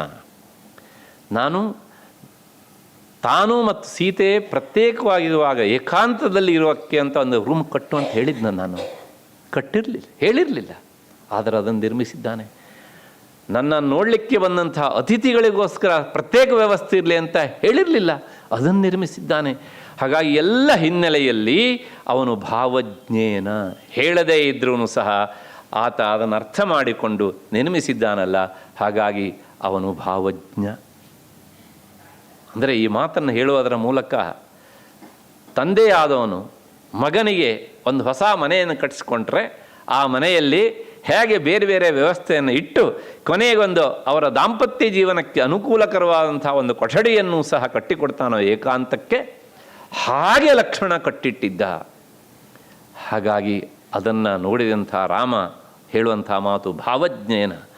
ಅದರ ಜೊತೆಗೆ ಕೃತಜ್ಞೇನ, ಅವನು ಕೃತಜ್ಞತೆಯಿಂದಲೂ ಸಹ ರಾಮ ಈ ಮಾತನ್ನು ಹೇಳ್ತಾನೆ, ನೀ ನನಗೆ ಕೃತಜ್ಞತೆಯಿಂದ ಮಾಡಿದಂಥದ್ದೊಂದು ನಾನು ಭಾವಿಸ್ತೇನೆ. ಯಾಕೆ ಅಂತಂದರೆ ಕಾಡಿಗೆ ಬರಬೇಡ ಅಂತ ಹೇಳಿದಾಗ ನೀನು ಹೊರಟು ಬಂದೆಲ್ಲ, ಹಾಗಾಗಿ ಆ ಸ್ಮರಣೆಯನ್ನು ನಾನು ಮರಿಲಿಕ್ಕೆ ಸಾಧ್ಯ ಇಲ್ಲ. ಹಾಗಾಗಿ ಕೃತಜ್ಞತೆಯೂ ಸಹ ಇಲ್ಲಿ ವ್ಯಕ್ತವಾಗ್ತಾ ಉಂಟು. ನೀನು ಹೇಳಿದ್ದೆ ಅಹಂ ಸರ್ವಂ ಕರಿಷ್ಯಾಮಿ ಜಾಗೃತ ಸ್ವಪತಶ್ಚಮೆ ಅಂತ. ಒಂಟಿಯಾಗಿ ಇಷ್ಟೊಂದು ಆಶ್ರಮ, ಈ ಪರ್ಣಶಾಲೆಯನ್ನು ಈ ಪರಿಯಾಗಿ ನೀನು ನಿರ್ಮಿಸಿದ್ಯಲ್ಲ, ಹಾಗಾಗಿ ನೀನು ಏನು ಮಾಡಿದ್ದೀಯೋ ನಾನು ಅದನ್ನು ಮರೆಯೋದಕ್ಕೆ ಸಾಧ್ಯ ಇಲ್ಲ. ಅದೆಲ್ಲಕ್ಕಿಂತ ಹೆಚ್ಚಿಗೆ ಧರ್ಮಜ್ಞೇನ. ಏನು, ತನ್ನಪ್ಪ ಮಕ್ಕಳಿಲ್ಲ ಇಲ್ಲ ಇಲ್ಲ ಅಂತ ಹಪಹಪಿ ಚಡಪಡಿಸಿ ಕಂಡ ದೇವರಿಗೆ ಹರಕೆ ಹೊತ್ತು ಯಾವುದೂ ಫಲಿಸದೇ ಇದ್ದಾಗ ಪುತ್ರಕಾಮೇಷ್ಟಿ ಯಾಗವನ್ನು ಮಾಡಿ ತನ್ನ ಅಣ್ಣನನ್ನು ಪಡೆದಿದ್ದಾನೆ. ತನ್ನನ್ನು ಅಂತ ಹೇಳೋದಿಲ್ಲ ಅವನಲ್ಲಿ. ಹಾಗಾಗಿ ನನ್ನ ಅಣ್ಣ ಆತ ಕಾಡಿಗೆ ಬರಬೇಕಿದ್ರೆ ನಾನು ಬಂದೆ. ಇದು ರಾಮನ ಅಭಿಪ್ರಾಯ ಇದು. ಹೀಗೆ ನಾನು ಕಾಡಿಗೆ ಬರಬೇಕಿದ್ರೆ ನನ್ನಪ್ಪ ಇವನನ್ನು ಬೆನ್ನಿಗೆ ಕಟ್ಟಿದ, ಇವನನ್ನು ಸರಿಯಾಗಿ ನೋಡ್ಕೋ ಅನ್ನೋ ಹಾಗೆ ನಾನು ಇವನನ್ನು ನೋಡ್ಕೊಳ್ಳೋದೇನು, ಇವನೇ ನನ್ನನ್ನು ನೋಡ್ಕೊಳ್ತಾನೆ. ಹಾಗಾಗಿ ಯಾವ್ಯಾವ ಸಂದರ್ಭದಲ್ಲಿ ಹೇಗೆ ಆಗಿ ಯಾವ್ಯಾವ್ದಿರಬೇಕು ಅದನ್ನೆಲ್ಲವನ್ನು ತಿಳಿದಂಥ ಈತ ನಿಜವಾದ ಅರ್ಥದಲ್ಲಿ ಧರ್ಮಜ್ಞ, ಕರ್ತವ್ಯ ಪ್ರಜ್ಞೆಯನ್ನು ತಿಳಿದವನು. ಸ್ವತಃ ರಾಮ ಕೊಟ್ಟಂತಹ ಸರ್ಟಿಫಿಕೇಟ್ ಯಾರಿಗೆ? ಲಕ್ಷ್ಮಣನಿಗೆ. ಏನು ಸಾಧಿಸಿದ? ನಿಮ್ಮ ವಿಷಯದಲ್ಲಿ ರಾಮ ಇಂಥ ಸರ್ಟಿಫಿಕೇಟ್ ಕೊಟ್ಟಾನ? ಏನಾದರೂ ಉಂಟ ನಮ್ಮ ಹತ್ರ ಆ ಅರ್ಹತೆ ಇಲ್ಲ. ಹಾಗಾಗಿ ತ್ವಯಾ ಪುತ್ರೇಣ ಧರ್ಮಾತ್ಮಾನ ಸಂವೃತ್ತ ಪಿತಾಮಹ. ಮುಂದುವರೆದು ರಾಮ ಒಂದು ಮಾತು ಹೇಳ್ತೇನೆ, ಲಕ್ಷ್ಮಣ ಇದನ್ನೆಲ್ಲ ನೋಡಿದಾಗ ನನ್ನ ತಂದೆ ಸತ್ತಿಲ್ವೋ, ಆ ತಂದೆ ನಿನ್ನ ರೂಪದಲ್ಲಿ ಬಂದುಬಿಟ್ಟಿದ್ದಾನೆ ನನಗೆ. ಹಾಗಾಗಿ ಅಂದರೆ ಒಬ್ಬ ತಂದೆಯಾದವನು ಹೇಗೆ ಮಗನನ್ನು ಅರ್ಥ ಮಾಡಿಕೊಂಡು ಅವನ ಅನುಕೂಲಕರವಾದಂಥ ಜೀವನಕ್ಕೆ ವ್ಯವಸ್ಥೆ ಮಾಡಿಕೊಡ್ತಾನೋ ಹಾಗೆ ನೀನು ಮಾಡಿಕೊಟ್ಟೆ ಅಂತ ಆದರೆ ನೀನೇ ನನಗಿವಾಗ ತಂದೆ, ದಶರಥ ನಿನ್ನ ರೂಪದಲ್ಲಿ ಬಂದಿದ್ದಾನೆ ಅಂತ ಸ್ವತಃ ರಾಮನೇ ಲಕ್ಷ್ಮಣನಿಗೆ ಹೇಳುವ ಮಾತು. ಇದಲ್ಲೂ ಲಕ್ಷ್ಮಣನ ಹೆಚ್ಚುಗಾರಿಕೆ. ಯಾರಿಗುಂಟ್ರಿ ಇಂಥ ಮಾತು ಕೇಳುವ ಭಾಗ್ಯ, ಅವಕಾಶ? ಇಷ್ಟು ಆದ ಮೇಲೆ ನಾವು ಪಂಚವಟಿಯ ಮುಂದಿನ ಪ್ರಸಂಗವನ್ನು ನೋಡಬೇಕು. ಅದು ಚಿತ್ರಕೂಟ ರಾಮನಿಗೆ ತುಂಬ ಇಷ್ಟವಾದದ್ದು. ಹಾಗೆ ಪಂಚವಟಿಯೂ ಸಹ ಈ ಕಡೆಗೆ ಗೋದಾವರಿ ತೀರ, ಈ ಕಡೆಗೆ ಪಂಚವಟಿ. ನಾವು ಅಲ್ಲಿ ಹೋದರೆ ಹೇಳ್ತಾರೆ ಆ ನಾಸಿಕ್ ಅಂತ ನಾವು ಏನು ಹೇಳ್ತೇವಲ್ಲ, ಅದು ಗೋದಾವರಿಯ ಈಚೆ ಭಾಗ ನಾಸಿಕ. ಅದು ನಾಸಿಕ್ ಆಯಿತು. ಆಮೇಲೆ ಬ್ರಿಟಿಷರ ಬಾಯಿಗೆ ಸಿಕ್ಕಿ ಪಕ್ಕದ್ದೇ ಅದು ಪಂಚವಟಿ ಅಂತ. ಅಲ್ಲಿ ಅವರ ವಾಸ್ತವ್ಯ. ಲಕ್ಷ್ಮಣ ಶೂರ್ಪಣಖಿಯ ಕಿವಿ ಮೂಗಳನ್ನು ಕತ್ತರಿಸಿ ಈ ಕಡೆ ಬಿದ್ದಿದ್ದರಿಂದ ಅದಕ್ಕೆ ಏನಾಯಿತು ಹೆಸರು? ನಾಸಿಕ್ ಅಂತ ಆಯಿತು. ಹೀಗೆ ಅಂತ ಅಷ್ಟು ಹಿನ್ನೆಲೆಯಲ್ಲಿ ಆ ಪಂಚವಟಿಯಲ್ಲಿ ಇನ್ನೇನೆಲ್ಲ ಆಯಿತು ಅನ್ನೋದನ್ನು ನಾಳೆ 5:45 ಸೇರಿದಾಗ ನೋಡೋಣ. ಅಲ್ಲಿವರೆಗೆ ನಿಮಗೆಲ್ಲ ನಮಸ್ಕಾರ ಮತ್ತು ಕೃತಜ್ಞತೆಗಳು.